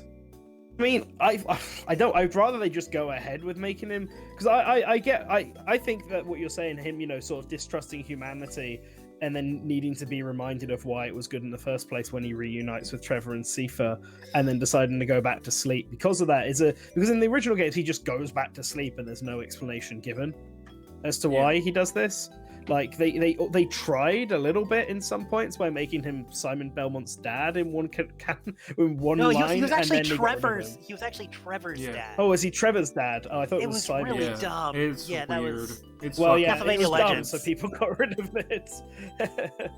But yeah, it's I can see what they're trying to do there, but it's really hard to like Alucard's story in this one without seeing how everything else is going to play after this. Like maybe this ends up being really important, and in hindsight this works better because of the stuff that happens in the coming up seasons. I feel like we're reaching the weird point where Netflix shows tend to have like pretty good first 2 seasons, and then they get worse as they go on, and then they just fucking cancel them. Well, the problem with this one is that we definitely got fucking worse with season 3 of this show. I don't think so. Overall, I don't think so. I think the Alucard part is the worst part, but I enjoy a lot. Like we'll get into what I enjoy when we get to other Well, parts. we'll move on to Trevor and Cypher then. And Saint Although Germain. I do, and Saint Germain. Although I do want to comment all of the Grant Dynasty teasers that we got at the beginning of this season, The fucking, and then he doesn't appear. Okay. The That fucking. is- Warren that is Ellis mad. hates Grant Dynasty. I don't- He does. that- He doesn't I know he hate. does, He doesn't but they- hate Grant Dynasty. He just like he's fed up with people asking about him, so he's never gonna do it. He's never gonna do it. They There's reference him like there's twice at the beginning of this season. Yeah, There's the interviews before land where, like, pirate. because this was originally supposed to be, I don't know if you know this, some straight to DVD movies. Yeah, About The first about- two seasons, aside from the stuff they added to keep doing the Bridget. show. Yeah. Yeah. And back then there were interviews with Warren Ellis where he says, "I don't like Grant Dynasty. Why is there a landlocked? Number one, why is there a pirate in a landlocked country? Which is stupid. He looks like a pirate, but he's supposed to like his actual story in the game is he's a thief from a small village, and Dracula killed his family, and because he tried to attack Dracula, he got transformed into a beast. I think he might have actually killed his family as that beast was happening. Yeah. So Dracula transformed him into a monster, and he killed his family, and he wants revenge on Dracula, which is fine. And he's a thief, not a pirate. But he's a pirate. If you look at him, he looks like a pirate. He looks like a pirate. There's a ghost pirate ship in a landlocked. Yeah, lake. so the thing is, So and then this also he said motherfucker Dynasty doesn't play the is very tough. games. He Yeah, just no. reads articles about them. And he said, and he's like, this No, guy's so name is we- stupid. Yeah. Yeah, it is a stupid name. Well, we talked about this yesterday during the Final Fantasy stream. How they do it in Castlevania is the guy who writes the script hasn't played the games, Yeah, I but know. everyone else involved, the director, the producer, etc., has. So he writes the initial scripts, and then everyone else looks over them and thinks, okay, we could add this here, or this can we change this so it's more in line with the games. Like, it sticks to his overall stuff, but they make the additions and changes to sort of make it a Castlevania show. Okay. Yeah, and there's something in Isaac's storyline in particular that's Which very we'll much get that. to. We'll talk Mhm. about it when we get there. Yeah. Yeah, but yeah, let's talk about. I just wanted to get my Grant Dynasty rant out. But let's move on to Trevor and Cypher. I just want to see him with a pirate ship on wheels. It would be so great. Yeah, Just do it. And you know Just what do else? it. This Like- season literally okay. introduced pirates. There's Okay. literal pirates in this season. That's Okay, what it's so- been. So, I have a feeling the next tease of Grant we see is gonna be the fucking land pirate dead because of Isaac's like tyranny. maybe. They're just gonna cut to a scene and Isaac's just like that fucking guy rolling around. What does he think he's doing? Fucking land. I mean, if they do have it where every character encounters him off screen, every That'd be so every fucking funny. character is just like, who is this fucking idiot? then I'll be fine with it. But it's hilarious because they easily, like, the captain or whatever had an entire crew of people. They easily could have made somebody on there, And, yeah. Grant, and he could have been like, Dracula killed my family, and now you're letting this asshole on the ship. I'm not going to say anything now, but now I'm going to follow him. Oh, look, that's a perfect way to introduce a fucking pirate into this story. Done! Anyways. You're right, actually. You're very right about that. Anyway, let's talk about Trevor and Cypher's stuff. So Trevor and Cypher's story seems to be They're the best. I just want Positioned. to say that right now. Their chemistry, the voice, like everything about it, the action beats, like everything's great. Oh yeah, I love this. really enjoyed all the characters that were introduced. The new villain, I can't remember his name, the priest guy. So Then the judge, Salah, the judge, Saint Germain, and and Cypher and Trevor. Cypher and Trevor have really good chemistry. They've got a really good relationship. You can see how they've evolved since the first season. Like, I really enjoyed all of that. The fight scenes towards the end were really good. And they clearly positioned this story as the most important one of this season because it's Yeah. the one that revolves around bringing Dracula back. that's also the one that's on the poster for this season. Yeah. But It's also the one they got ultimately- Bill Nye to voice. Ultimately, Oh, my. though, this He Does it? voices Bill Nye voices Saint Oh, Germain. Bill Nye. Yeah, not the science guy. It Love cut out you Actually. saying it cut out you saying the second syllable of his Syllable. last name. as it said Bill Nye. I was like, what? But ultimately, like, their story doesn't end up leading anywhere, and I think there's a few plot points in it, specifically around the judge, that I feel were incredibly unnecessary. Once again, like Alucard, I understand why. I know what you're talking about, and I understand why it was done. Because it's to further the character development of both Trevor and Sypha in a particular way. We'll get to it. But I mean, we can talk about it now if you want. No, we can talk about it now. So, like, it seems like the whole purpose of Trevor and Sypha's part, we're led to think, is going to be the revival of Dracula, but it ends up being just a character development situation where they start the series off having fun killing monsters, or at least Sypha is. And then they end the season kind of being like, man, Trevor humans are pretty shit, aren't they? and that goes back to Trevor's original portrayal in season 1, where he didn't want to help people because he didn't believe that humanity was worth being saved because of how they treated his family, because how they ostracized the Belmonts and the church excommunicated him and all of that. So he was somebody who didn't want to help. He had to be pulled by Sypha into helping. And then he wanted to believe that her way was right. He wanted to believe that if he saved people from Dracula, that maybe there was good in people and maybe she's right. So they went and they lived her life, but he always knew that, the real monster is man, that's what it was. But it was so on the nose with the judge, with killing kids. It was. I get the thing with the judge is that it's based on real documented killers and stuff. It's realistic, but like it's so fucking ham-fisted. Yeah, it's super on the nose. I almost wonder, all right, and because this is something I was talking to my friend about this when we were watching it. The judge is very, very obviously designed to look like, I think his name is Valm, who is Death, but from Curse of Darkness. Yes. Like he's an evil priest who goes against Lord Saint Germain in Curse of Darkness and is revealed to be Death at the end. I thought that's what he was going to be the entire time, and then as soon as he appeared, me and my housemate were like, "That's going to be Death," because we assumed that Death would finally show up in this season and would be related around to the revival of Dracula, and so which doesn't happen. And so when he appears, I almost wonder whether or not they had done this stuff with the judge, made him seem really suspicious and all stuff like this at points to make people think that because of his design. I don't really think then that. have it, only to then obviously not have that be the case and then have a different you know what I think? I don't think. I think he probably was designed after that character, but I probably think they didn't know anything about that character. I think it was just a visual cue, like let's make this look like this guy from the game. I feel like they just tried to make the judge looks similar to the fucking priest from the beginning of the show. He gives off very similar vibes, so you know that something's fucking up with him. I wanted the priest from the original episode to be revived as the Dark Priest Shaft. That also never happened. I mean, that's going to happen a long time down the line. No, he got fucking incinerated by holy water. Yeah, holy water. But but that's the thing. The judge part just seemed, because it almost feels like we know at the very end of this, if it does decide to continue the same way that the games do with Alucard going to sleep, Dracula being set to revive every 100 years, etc.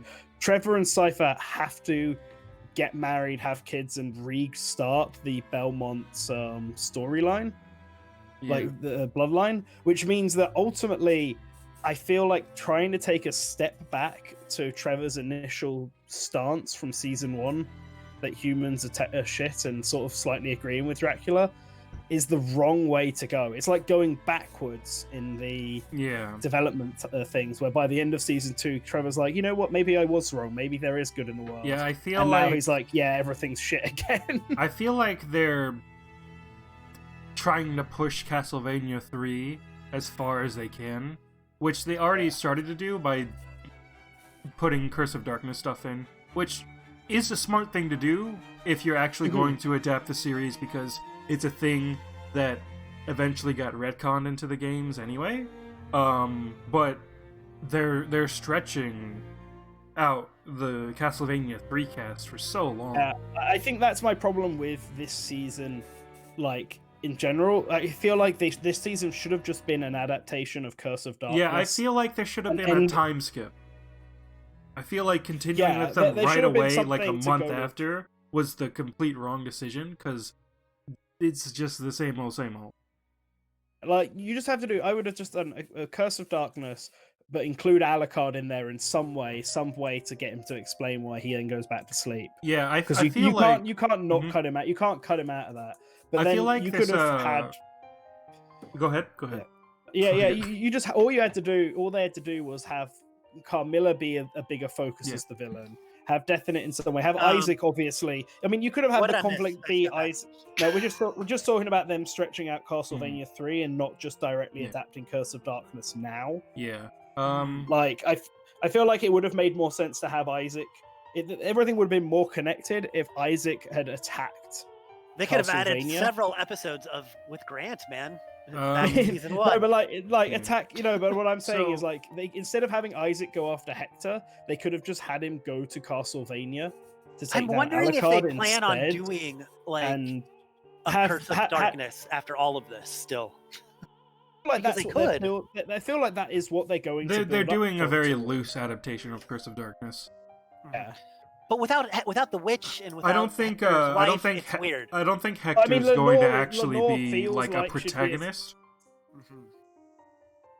I know Lenore feels like should be a substitute for Hector. That's what I feel like to be. I feel like they're actually building it up for a role reversal for Isaac to be like the heroic protagonist figure. I think Isaac's just going to be the relatable villain where you're all like, yeah, I see where you're coming. That's what he is right now, but it's weird that they're making him like start to trust people again, and like they keep reiterating that he shouldn't trust people, stuff like that. But he's still trusting people. Let's go back to the Trevor Cypher plot line. Let's talk about Saint Germain. Yeah. Saint Germain's great. Saint Germain's the best part of the season. Best part of the season. Saint Germain's a great new character. I think I really find it funny how they decided not to go with his original design, which was very clearly ripped off of JoJo's Bizarre Adventure, and updated it to me. His new design is great, though. He even has an hourglass. It's awesome. Well, Saint Germain's design from Curse of Darkness is like how Saint Germain is depicted all the time, like the actual historical figure. Yeah.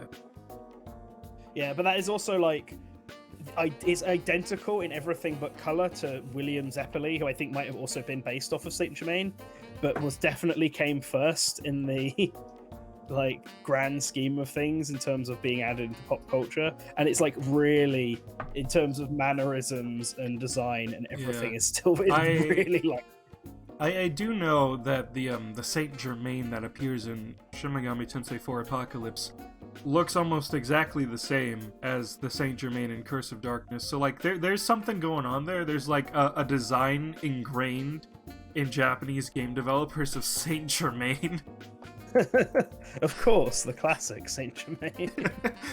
But yeah, Saint Germain was the best part of the season. I feel like if there was anything in the season that didn't completely undercut the whole character development of Trevor and Sypha, it was Saint Germain, because it proved he was the good person of the season. He was the good person, the person that made them like that they believed in and they felt sorry for, and the person that ultimately like had a happy ending and they felt good about. I agree. But the thing is, at the end of the day, like Sypha, it's more of a Sypha thing, and it's more of Trevor being like, I didn't want to be right. But it's Sypha thinking that she was really fighting the good fight. Like, we're going to do this, we're going to win, and then... Yeah. But, like I said earlier... Can't wait for Saint Germain to come back later in the Curse of Darkness adaptation. And wait for, Saint Germain ends up in the Gravity Rush dimension with his upside down wife, I'm guessing. Yeah. I mean, we're trying to figure out whether or not his wife would actually be a character. Did you guys know that where his wife is? Like where? That's the timescape from Castlevania Judgment. Did actually? I mean, It yes, is. Saint Germain is a fucking time traveler. It's Uh, the they end MC up Escher painting. It's exactly like look it up. Look up the timescape in. But like I know it's MC Escher-esque because of the perspective and the fact that things are upside down. But it's exactly the same one from Judgment. It's really and funny. if they dare attempt to adapt Judgment after Curse of Darkness, I'm gonna be. I mean, Cypher is in it technically. Cypher and Alucard And Grant and Nasty. Grant and Dracula. They're all in Judgment. Please don't adapt Judgment. It's Carmilla, and Saint Germain is mentioned alongside because Aeon is the new character, and he supposedly works with Saint Germain. But I mean, yeah, that's so. The Infinity Corridor is just an area in the original Curse of Darkness, and then in this one they decided to make it this weird dimension portal thing. It's also the way that they can bring Dracula back. I think it's a good use of that weird shit. Yeah, I mean, it definitely it going as a place to hell and seeing the 7 layers of hell. That was a pretty good way of bringing Dracula back, even if he doesn't come back at the end. And oh then, man, the fucking CG, the CGI Metal so Gear. fucking. Okay, yeah, that was totally a Metal Gear jarring. reference, right? Right, that was because he's a giant bipedal mech in Africa. That has to be a Metal Gear. Yeah. Okay, I wasn't talking about that. I was talking about the fucking CG in hell. I was so fucking jarring. Well, yeah, but the Metal Gear was also, I'm gonna call it Metal Gear, was or at least a weapon. It was a fucking AT-AT from Star Wars. Yeah, but they can't obviously make it look like a Metal Gear because they don't have the rights to it. But the fact that it was a bipedal mech in Africa, that's the thing. I'm like, why would there be a bipedal mech in Africa? Because that was the plot of the first Metal Gear. That's like this is the thing. Maybe I'm wrong. With that fiction. They jumped to like 4 different areas, and I have no idea, other than the one that feels like it could potentially be Metal Gear, I have no idea what the other 3 are meant to be in reference to. Like, the one we were debating could be just a generic one of their spaceship, Gradius, Contra, something. The big, like, horseshoe-shaped ship. And it looked like the ship from Predator or Alien? Alien. I know I've seen that ship people before. keep saying it's a reference to Alien. Okay. Which would be really weird, but then people also say the Australian section at the end, where the guy closes the portal, is a reference to X-Men, an X-Men story that Warren Ellis also wrote. That could be because the name of that character is, I know who they're talking about. There's an Aboriginal mutant that opens and closes portals using the thing. His name is. And he was done by Warren Ellis as well, so it could be portal or something. but then there's the Aztec area where they like the rainbow streaks are running. This squad of people are running with rainbows behind them. There, I could not find any reference to anything that is meant to be. Like they just, I'm really curious why they decided on these visuals. The name of the character is Gateway, the Aboriginal mutant. His name is Gateway. I said it was probably Portal, and I was not far off. See, I feel like they could have done really good to make some sort of other Konami game references through there. You should have just seen some Devil May Cry straight up. Yeah, some the fucking IGN made the big brain assumption that the Infinite Corridor is gonna bridge Castlevania with Devil May Cry, and it's just like, no, you're taking his statement way too fucking literally. It's not an actual multiverse, it's just a bunch of properties that Adi Shankar has. It's like saying all of the Disney movies take place in the same universe, which some people do, but you know. Some of them do. Not referenced, unfortunately. But I would much rather have him look through a portal and see Frogger than have seen the Aboriginal. that would have been amazing if one of them was just a frog crossing the road. Like I feel like it was a perfect opportunity to make some sly references to other Konami properties. Or even they could have made a subtle reference to Devil May Cry and Assassin's Creed, seeing as there's other upcoming series. But they obviously didn't. They just made some very strange, generic-looking stuff that I'm not quite sure the purpose of. I'm assuming the Infinite Corridor and Saint Germain will come back in Season 4, because I feel like it'd be very strange to have this and then just never address it again. Yeah, and we still don't know who his mystery lover is. Yeah, we were trying to guess that as well. We were like, could this be a way of like getting Shinoa into the series early? It's probably just an original character. Probably. But I'd like to think it would be a reference. And I did bring this up with. How do we know it's a woman? How do we know it's not that Aeon character that was very effeminate from Castlevania Judgment? True. I mean, doesn't Warren? Not Warren Ellis. Doesn't Saint Germain like reference their gender at one point? I don't think so. I think he just says his like somebody very special to him. I could be wrong. I mean, I only watched it once. I thought it was implied to be his wife. I was pretty sure that was the case. I mean, even in the silhouette, I know Aeon looks very effeminate, but he doesn't have the flowing long hair. His mystery lover is Grant Dynasty. Grant wishes he had that long flowing hair. No, that's what's underneath his bandana. Long flowing hair. That's what's underneath his bandana. You just take it off. And anime hair. I didn't bring this up in the Alucard section, but at the start, when the two people from Japan came over, I was sure this was almost going to be set up for how Alucard ends up living in Japan. In the like, so many people I think that was like a really like common assumption. Boy, would we wrong. It would have been a really good way to sort of set up this Japan connection. Yeah, that would become really important in 800 years. Yeah, like the decisions they made in Alucard's story. Like, once again, I explained it at the very beginning. I understand why they did it from a character perspective, but it just they didn't need to do that. Everything they did. The execution was so weird, so wrong. I feel like they could have accomplished the exact same thing with just a fucking action scene.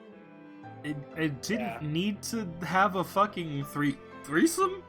It just comes out of fucking nowhere. It would have been way more in character if they actually like just straight up tried to fucking kill him from the start. Yeah.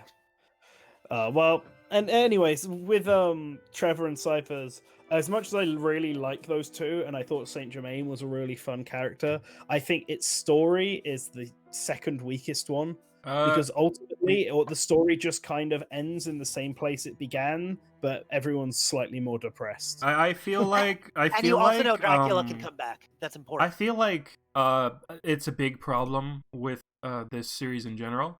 They're stuck with a strict TV format where there needs to be one action scene per episode. So sometimes the action scenes can feel really forced. There were a lot of those in season 2. But Netflix made the mistake of giving them more episodes for this season. So they spend a lot of time doing fucking nothing. And I think that's one of season 1's greatest strengths. It felt like it was always moving forward. With season 3, they have the most episodes that they've ever had in a season. The most time doing fucking nothing. With season 1, it's a straight line up. With season 2, it's a bit of an incline at the beginning, and then they spend a lot of time in the mid-season setting stuff up. So it's just kind of a slow incline, and then it rises up to the top at the end. With season 3, it's like a fucking straight line for almost the entire thing. The pacing is a little bit weird. I disagree that there were too many. I disagree there were too many action scenes. There were only like 3 action scenes. There was at least one every episode. I have to go back and look. I don't know. I mean, most of those action scenes are usually just Isaac. Yes. Having with season 3, they were far less forced because season 2 just had you dicking around with the vampires for a lot of it because they were the only ones capable of doing action scenes at that point in the story, which was fucking abysmal and very, very tiring. Well, I'll say this. Warren Ellis said, because like there was an interview with him where he said they made the mistake. He literally said they made the mistake of giving me 10 episodes. So I figured I'd really mess around to see what I could do with pacing. Like, he was just like fucking around. Yeah, he was fucking around. They gave him too many episodes. And the thing is, this season, as you said, kind of it comic book. It doesn't do enough to warrant 10 episodes. It could have been condensed. You could have cut the Alucard plotline. Like, most of that out. You could have cut most of that out. You could have easily cut out most of Hector's plotline, because there's just a lot of fucking meandering and people talking. And, like, just saying, oh, this thing is not going well. Oh, we can make this thing go well. That's not going well. No, it's perfect. So much of that. So much of that. And they didn't need to do that. I get that it's, like, world building. It's interesting. I get that it's world building. Carmilla took a back seat, where kind of last season Dracula took a back seat and you saw Carmilla's machinations, and this season she wasn't even in it. She took a back seat to like her lieutenants, which was really weird.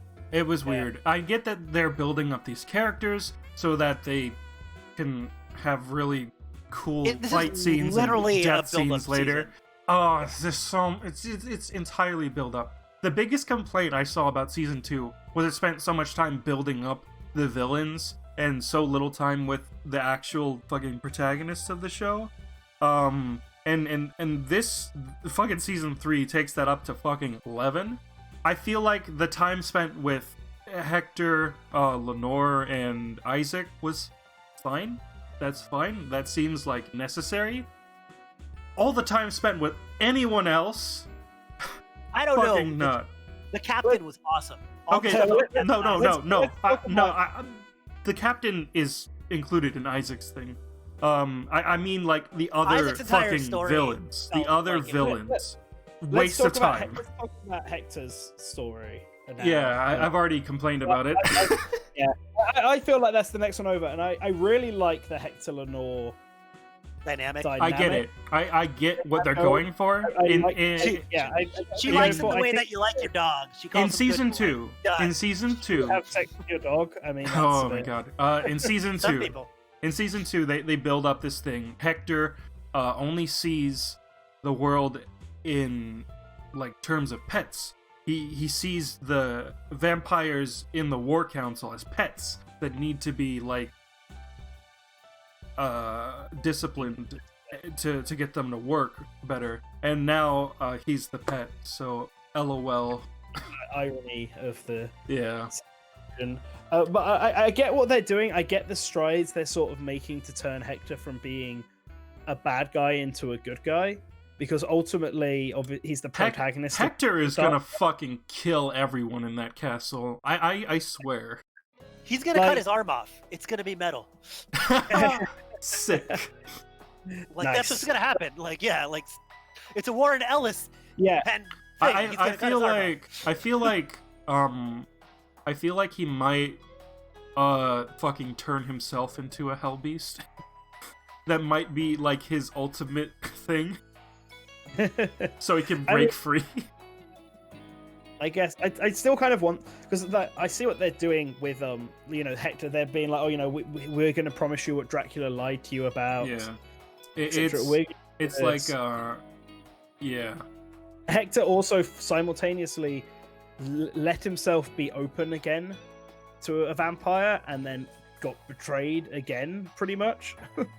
Like he felt like he fell to Lenore's words and felt like things were going to be different, and he's just a slave still. And that's him get freedom, giving him his own house, making sure he's comfy.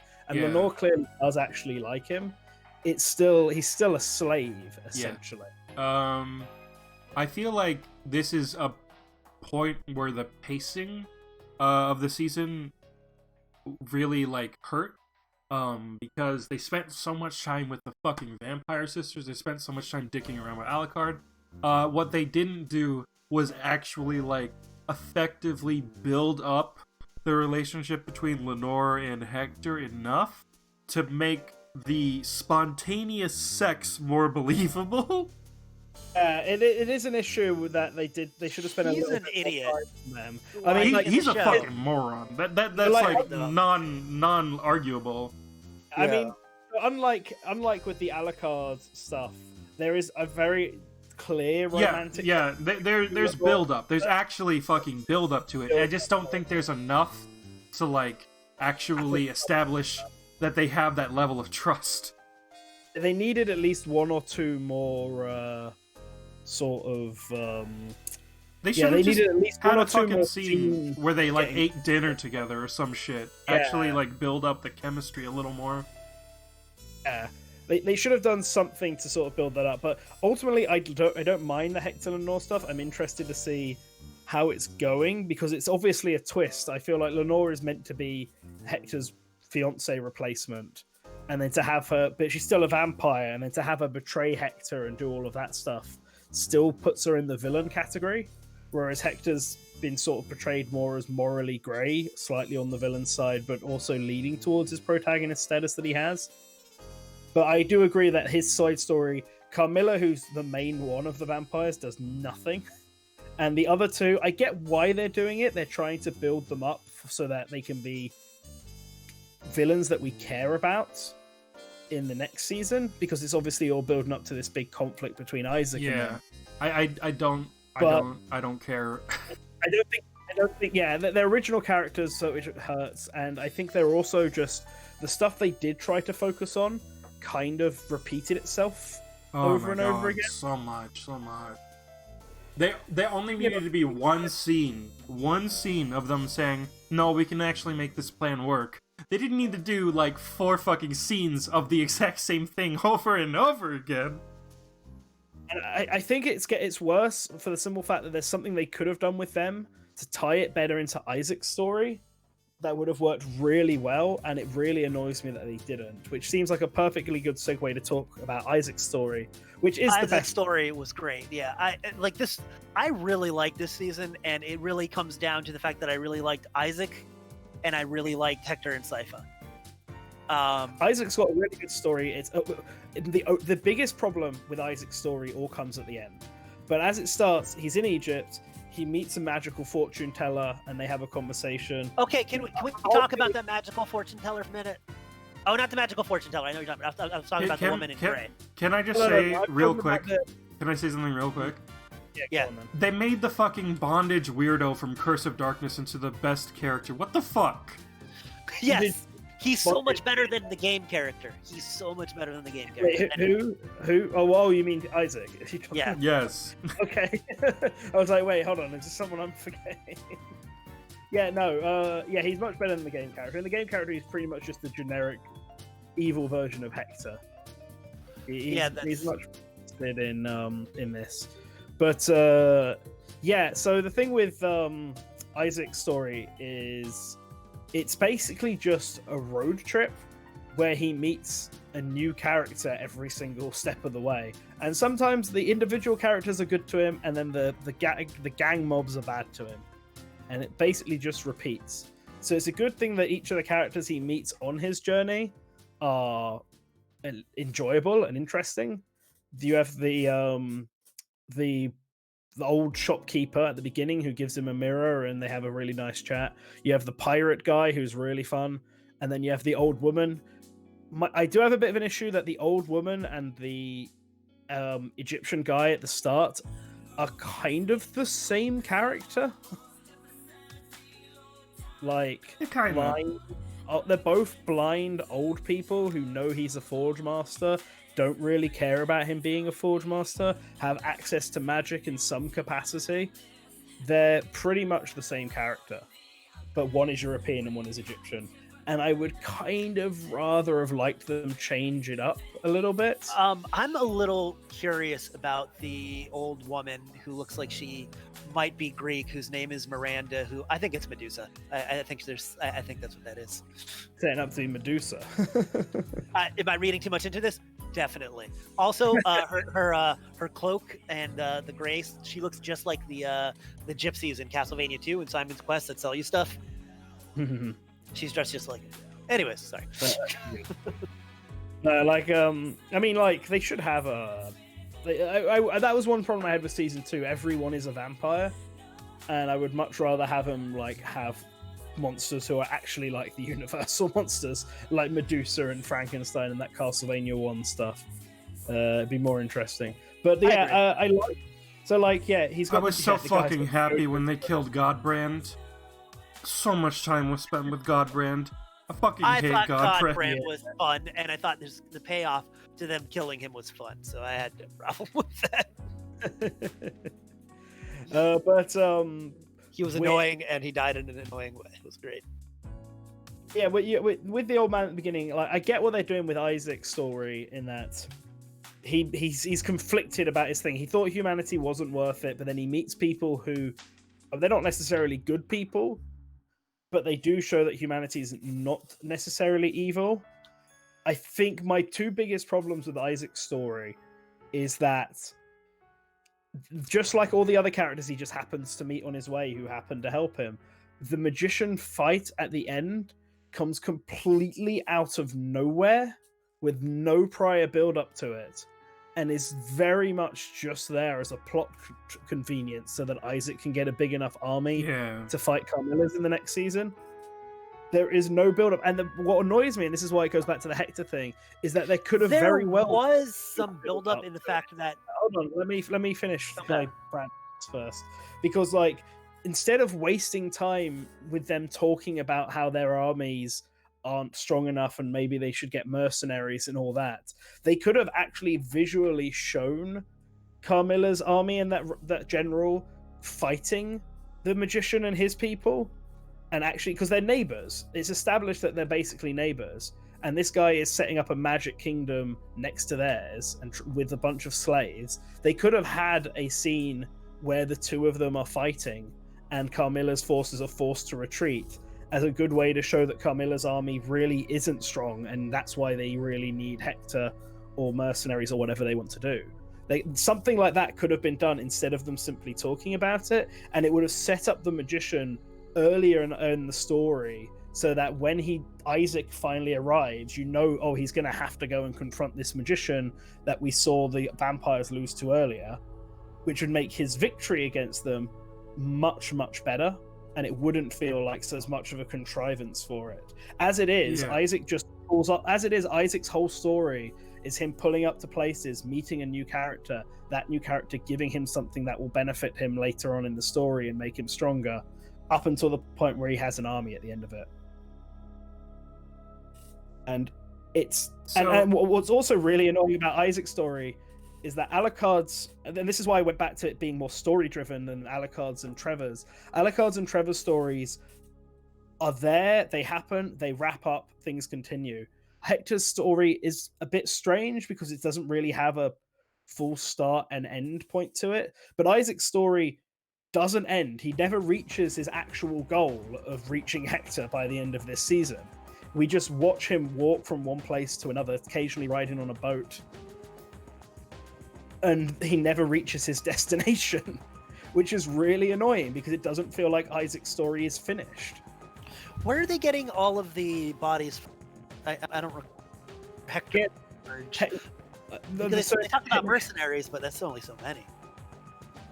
Well, again, this is the thing. This is stuff they could have, because they bring that up as a point. They need to get bodies, and this could have been a good point where they could have been like, "Oh, this guy who's our neighbor. Why don't we just attack some neighboring towns, like this straight crazy magician guy, and use their bodies to sort of build up our army?" The thing with Hector's plot is that they never establish where he's gonna get the bodies for his demon army, because they literally they decide against using the demon army because they think they're not gonna get it.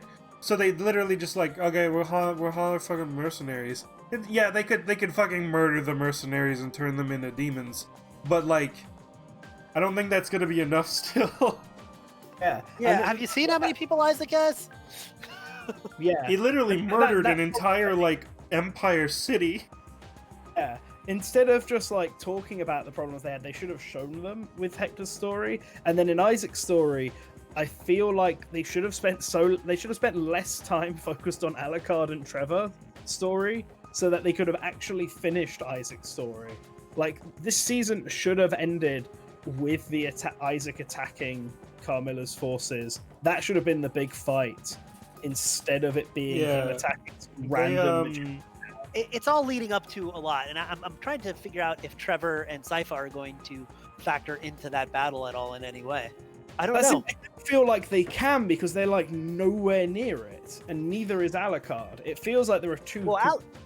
Yeah. It felt like there were three completely separate stories happening here, and it's only 3 and not 4 because Hector's and Isaac's are pretty much related. So, with Isaac being the opposing force that's coming to Hector and co. I think what's going to happen if they do a Curse of Darkness adaptation, there's going to be another time skip for like a month, and it's going to start with like Isaac actually reaching Asteria, and I believe if they actually like had a purpose and they were actually setting stuff up for the next season in this with Trevor and Sypha's stuff, I think Trevor and Sypha are going to go separate ways off screen, and Trevor's just going to show up because Curse of Darkness only has Trevor in it.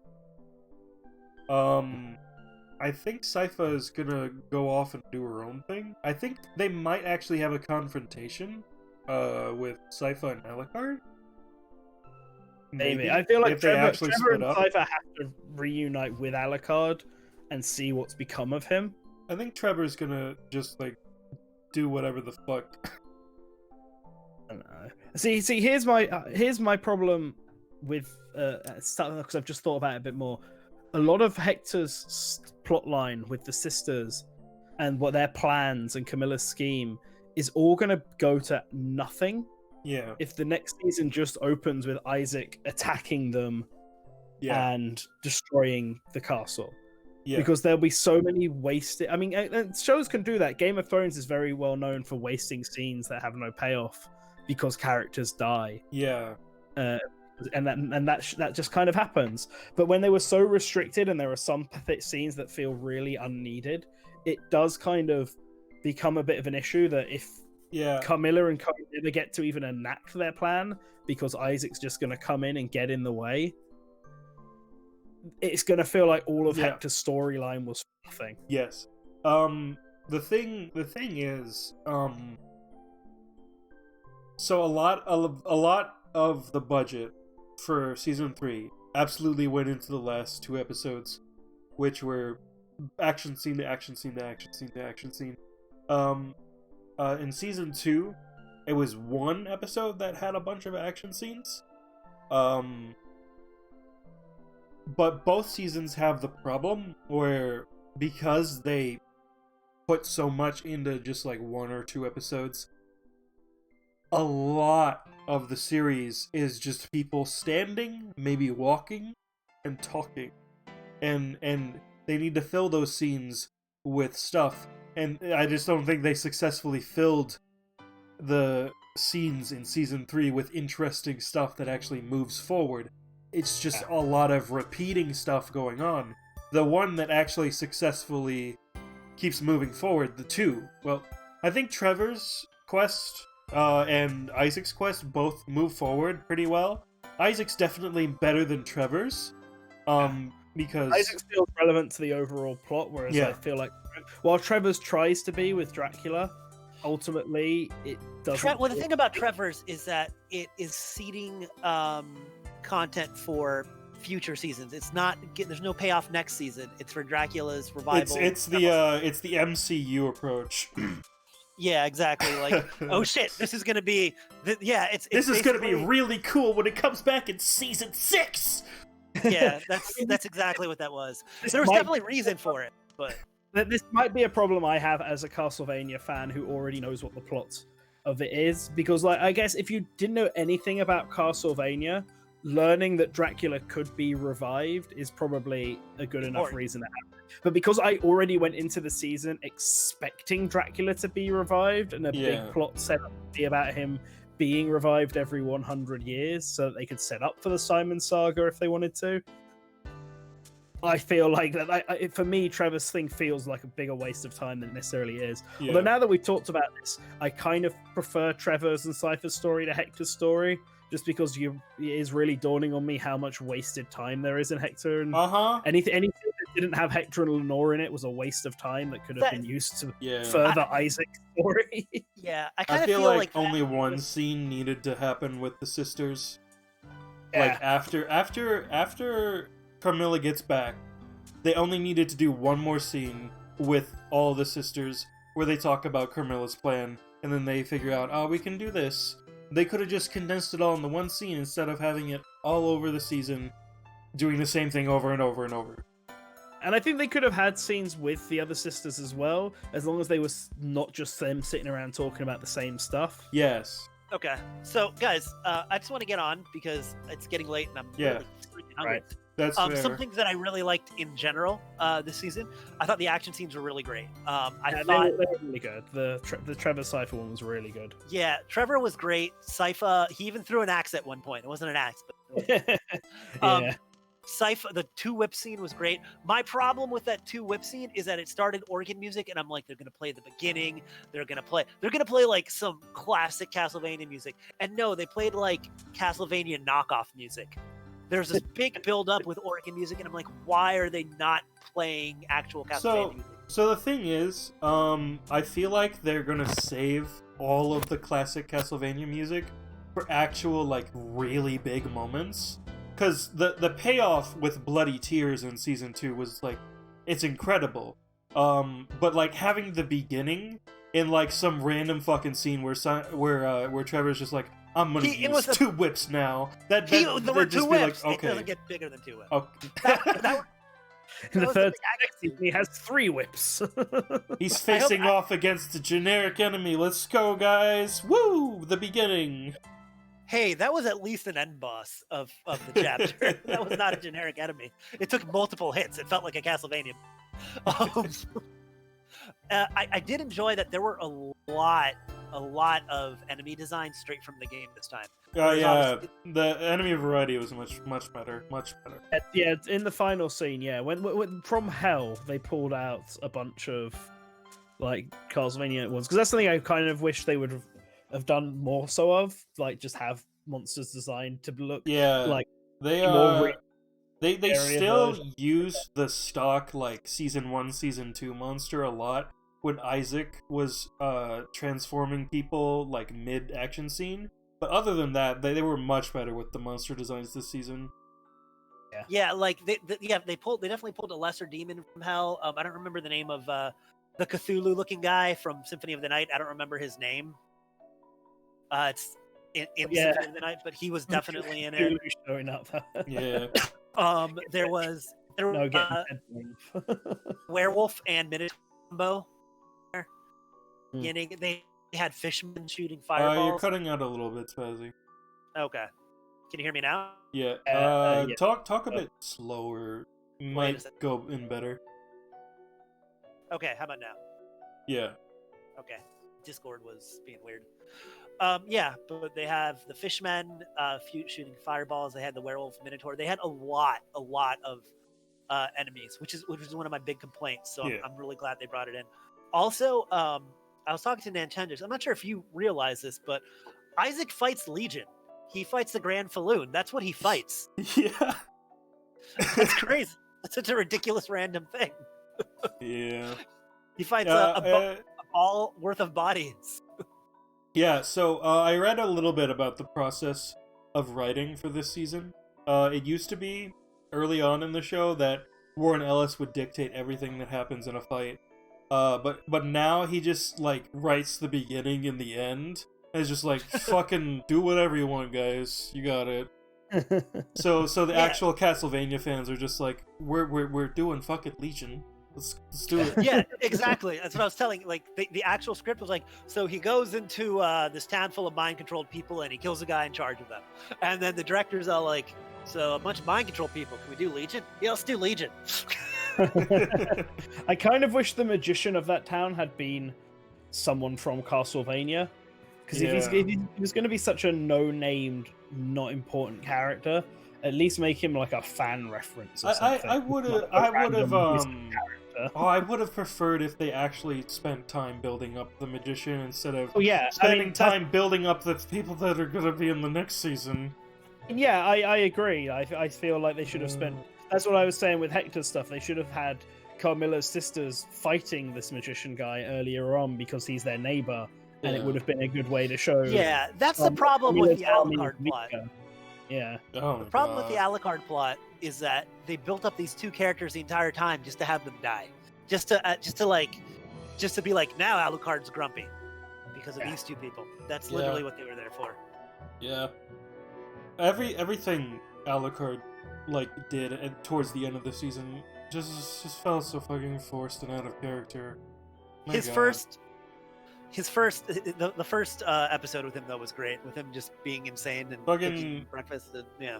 Why you turned this sweet child into a fucking psychopath? I'm fine with that. Like I said, I get it. I feel like he was always supposed to be a character with kind of that internal conflict. Yeah, so. I get the internal conflict, but Christ, the catalyst for it should have been not this. Oh man, I had a threesome. The guy put his dick in me. That's bad. Oh, that's not what was bad. He enjoyed that. That's not what's bad. But yeah, he likes that. What's bad is sex was all consensual.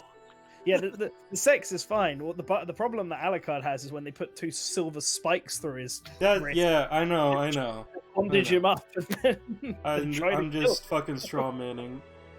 He just wanted to have sex with twins, man, and he got it. But at what cost? At what cost? He realized it wasn't all he thought it would be cracked up to be. Yeah. For people who dabble into the Castlevania series with a minor understanding of the game's story, they enjoy the show. I feel like I don't know how season 3 is gonna pan out in the eyes of Castlevania fans. It depends on what season 4. I think it depends on what season 4 ends up doing, but the first 2 seasons definitely worth watch. I think you could watch these and enjoy them without having any Castlevania knowledge. I think that you don't need to be. These are designed with the mind that you don't have to be a fan to watch them, which is why I don't mind the fact that Warren Ellis, a guy who's basically never played any of the Castlevania games, is writing the script for this, because it gives both sides. You have big fat super fans who are working on it and adding in the detail, and then you have a writer who's trying to write what he feels is a good storyline based around just the vague concept of what Castlevania is about. And I think that makes it more approachable to definitely newcomers, while having a lot of cool, neat references for older fans. I know a lot of normies who watch Castlevania on Netflix, and I'm telling them stuff about the games, and they're just like, "What the fuck?" I mean, the anime is definitely a lot darker than the incredibly campy Castlevania series of games. But they were really surprised to hear that the staunchly anti-religious show was actually very pro-religion of the games. Yeah, I mean, it's very much for holy powers. Yeah, there's definitely people that have the power of God, Grand Cross, and all that. Trevor prays before the cross starts? Yeah, Trevor fucking prays. Cross. At the beginning of Castle, that's the only real one I can honestly think of, and I mean that's because the original 3 Castlevanias are universal monster, good heaven versus hell sort of dynamic. So I think that it's. I think it's really funny that Japanese priests are the ones that seal Dracula, though. Not I guess Shinto freaking priests in the year 1999. Weird. There's a Belmont and a Belnandez there, so it's always so weird when people are what's her name is a descendant of the Belnades. I'm like, so are all of the Belmonts. Yeah, every Belmont is a descendant of the Belnades. Literally everyone, because the last one, and all of the cousins and everything, because the last one before Trevor was the last. He doesn't have any cousins or anything, so they're all, yeah. And especially if somebody is a descendant of Sypha Belnades, then they're just a Belmont. They're also a Belmont. If you're a descendant of Sypha, if you're a descendant of Sypha Belnandez, you're a Belmont. Belnandez. If you're a descendant from Sypha Belnandez and Trevor Belmont, you are a Belmont and a Belmont and a Belnandez and a Morris, or you become a Morris because the Morris is a branch family. Yeah, well, it's one of Trevor and Sypha's children, descendants, whatever. Yeah, but listen, if you're not from the direct male line, you don't get that sweet warlord chromosome that they talked about in the Castlevania 3 instruction manual. You don't get the chromosome that makes the vampire killer not murder you. Yeah, it's so weird. That's so the Morris line has that because the Morris line gets the vampire killer. No, but it kills them. It kills them. They can use it because they're Belmonts, but because they're not true Belmonts, which I assume means that they don't come from the male bloodline, they don't have full power over it. Their bloodline's diluted, so they die unless they do like the ritual of whatever that Jonathan does in Yeah, I'm gonna say because there's John Morris and Jonathan Morris. Yeah, but John Morris fucking dies from it. Does he die from it? I haven't Yes. I haven't actually played the game. He's from Bloodlines, so. Well, he doesn't die in Bloodlines, but he dies in between that and Jonathan's game. Oh, okay, right. And Quincy Morris never uses it, but he kills Dracula in his own way. So he kills him with a fucking spear, dude. Morris, the real OTP of the. I just love that fucking. A part of the official Castlevania timeline is literally the actual Bram Stoker's Dracula. And then they make a sequel to Bram Stoker's Dracula. That's actually the funniest thing to me because I just really like imagining the Castlevania Dracula with his big demon forms being beaten up by a bunch of thugs in the middle of the street in London. Yeah. Just ganged up, they're kicking him, and then one guy stabs him. Yeah, with it's fucking real. That's how he died in like one of his incarnations. Yeah, it wasn't a very good resurrection. He was an old man at that point, so he clearly was revived and had a pretty sweet life until he was a kid. It's just fucking wacky that the cult that tries to revive Dracula was like, all right, we're gonna revive Dracula. What do we do as cover? Let's start World War I, baby. Is Elizabeth Bartley related to Dracula, or is she just like crazy, like vampire? She's one of the only other vampires in the series, actually. Now that I'm thinking about it, there's besides all of them in the N64 game that had a bunch of vampires in it. We don't talk about that game. and in Lords of Shadow, which we also will not talk about right now. But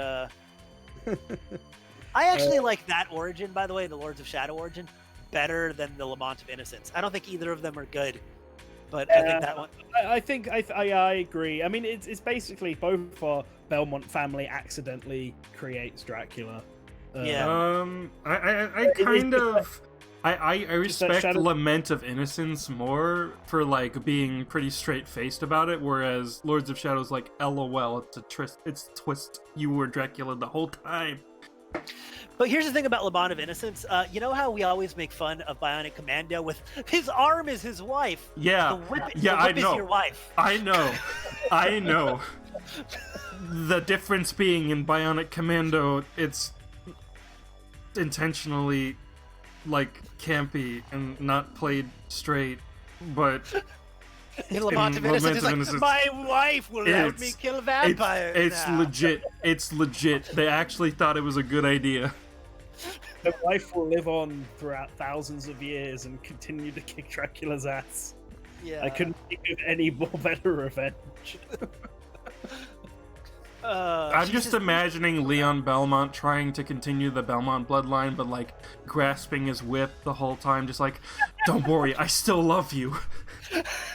Think of the bloodline. Oh, by the way, Trevor made a reference to an ancestor of his that went into a certain place and wrecked the place up, but he said she did this, and I'm like, is that a Sonia Belmont reference?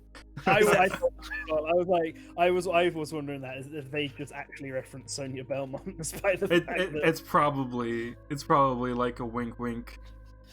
Yeah, it's probably Warren Ellis wrote he, and then the guys were all like, what if we just put she, and then people will assume it's Sonia Belmont. Bring Sonia Belmont back into the canon.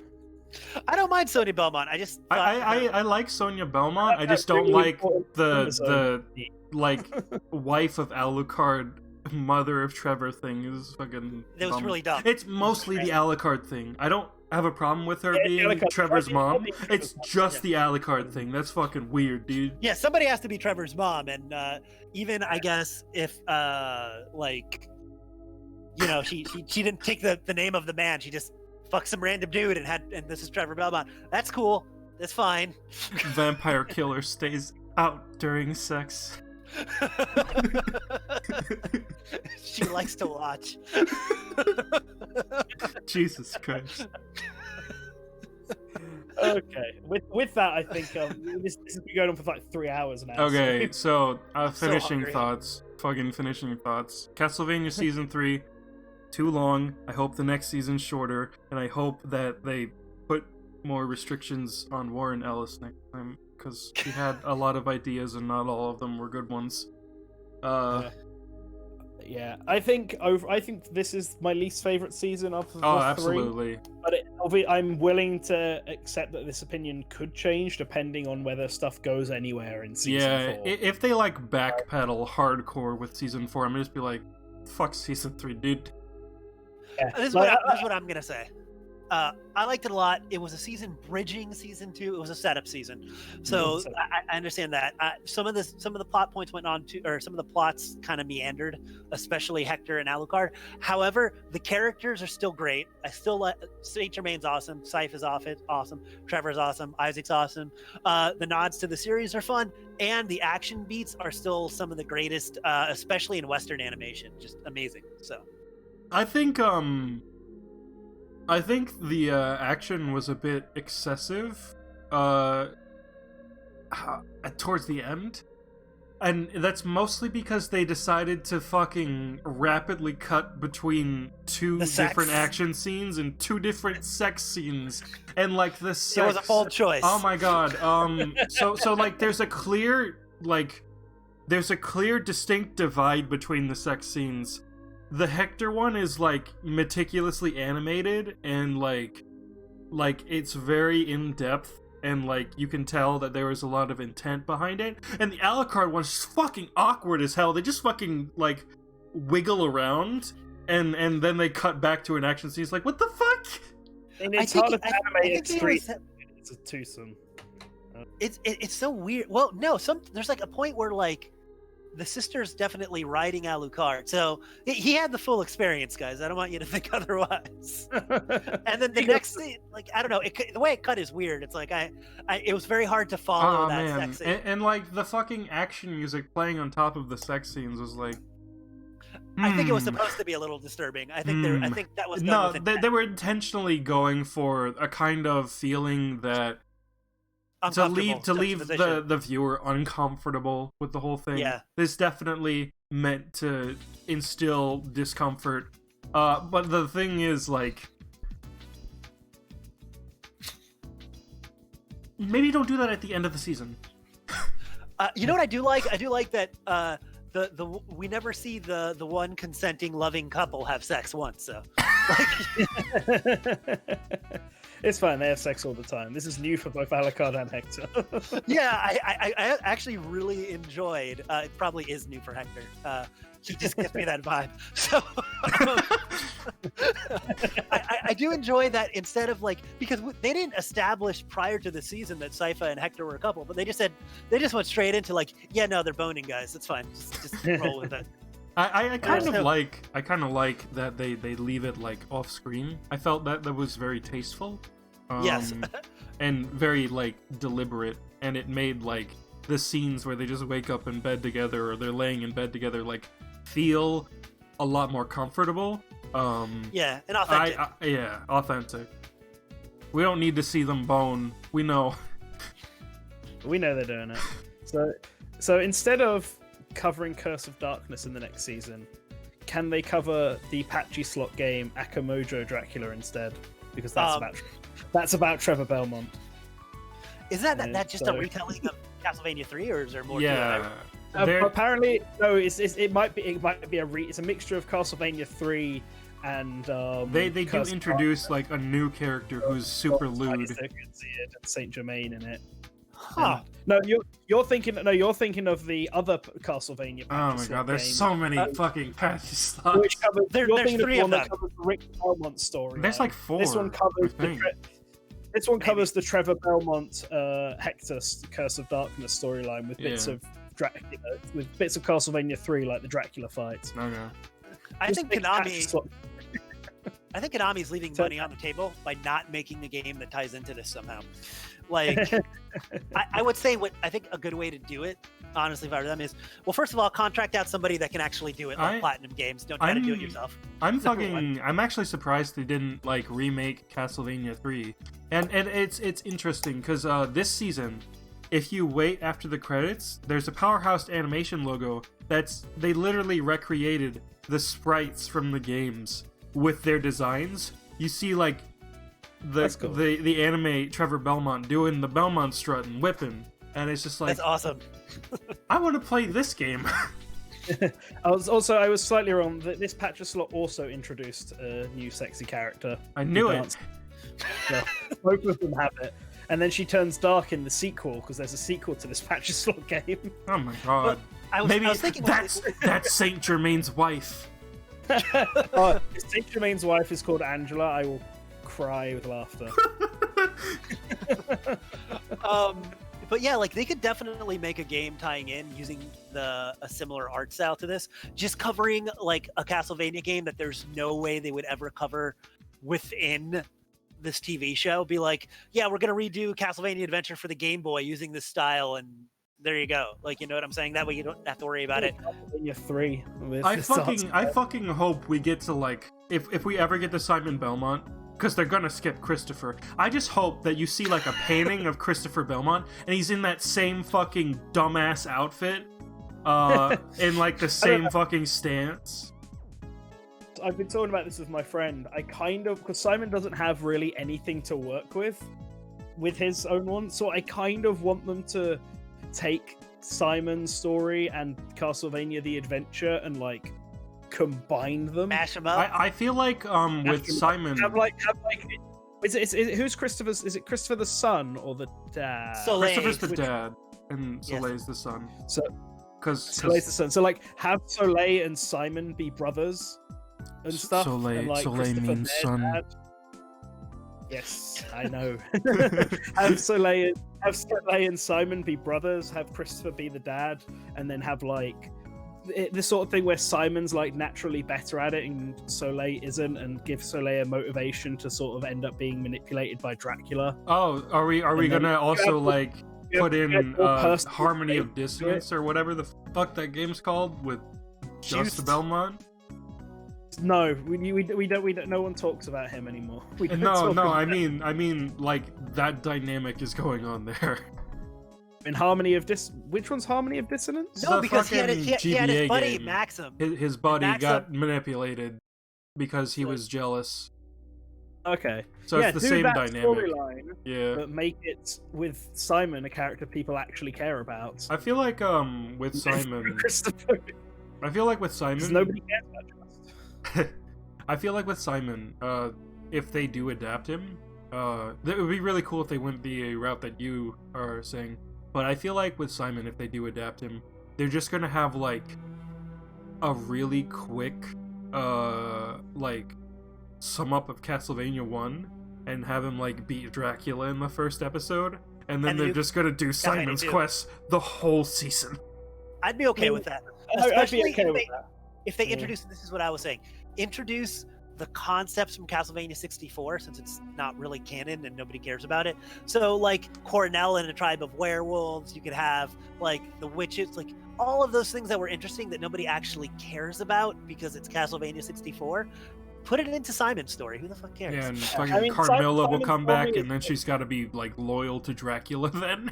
She's probably going to be loyal to Dracula because she's going to get her face smashed and have a mask that enslaves her or some shit. I mean, I'm assuming that they've introduced the slavery rings. I mean, this is entirely a possible thing that could happen. Oh shit, you're right. Carmilla, to Dracula, and I feel like, I don't know, I feel like Simon's is the most open plot to be. To just fit all of the miscellaneous games into, and then they can just go straight into Rondo of Blood and simply. Yeah, I agree. That's it. Hey, ShadowLink, maybe you can correct me if I'm wrong. I think the only time that Simon's ever had any real personality traits, it's just in Judgment, right? Like he's never. Yeah. Probably, yeah. Yeah. And his entire judgment was him feeling like with Christopher and Trevor, there's all these people that have done great things, so he doesn't feel like he's inadequate, so he's going to prove himself by being the greatest Belmont and doing everything on his own. Okay, That's his entire thing. so that is his established character in like the supplemental material in the previous Castlevanias. That's why he fucks up and he gets cursed. Yeah, for Simon's because quest. he doesn't have help. He's like, I'm gonna fucking do it. So that's like the first time they actually like put that in a game. But it's basically, aside from his fucking design, it's basically that's Simon Belmont. That's him. I think you guys are forgetting the best Simon Belmont from Captain N. It's the Simon with the most personality. Yeah. Okay, how about if they really just redo that personality in this Castlevania world? Hey, make him the cocky older brother to Soleil, because he's the good one who can do everything on his own, because he's the badass. And then that causes everyone else around him to end up in problems. I think we've got like a good Simon storyline. Let's do it. If Warren Ellis ever like steps away from the show, AShadowLink at AShadowLink on Twitter. We're here. We're here. We'll get season 5 and 6 done for you. Don't worry. It'll be good. Don't worry. All right, let's wrap this up because let's fucking wrap it up. Do the outro. Whoa! Get everyone out of here. Hey guys, thank you all for watching. We're gonna go now. Thank you to all of our patrons. They're scrolling across the screen right now. If you want to support us and help us do the good things that we're doing and help us make more things that are good, support us on Patreon, link in the description. You can also support us through Super Chat while we're streaming, and you can support us on the Streamlabs in the description below. Thank you all for watching, and have a nice day. Bye. Bye.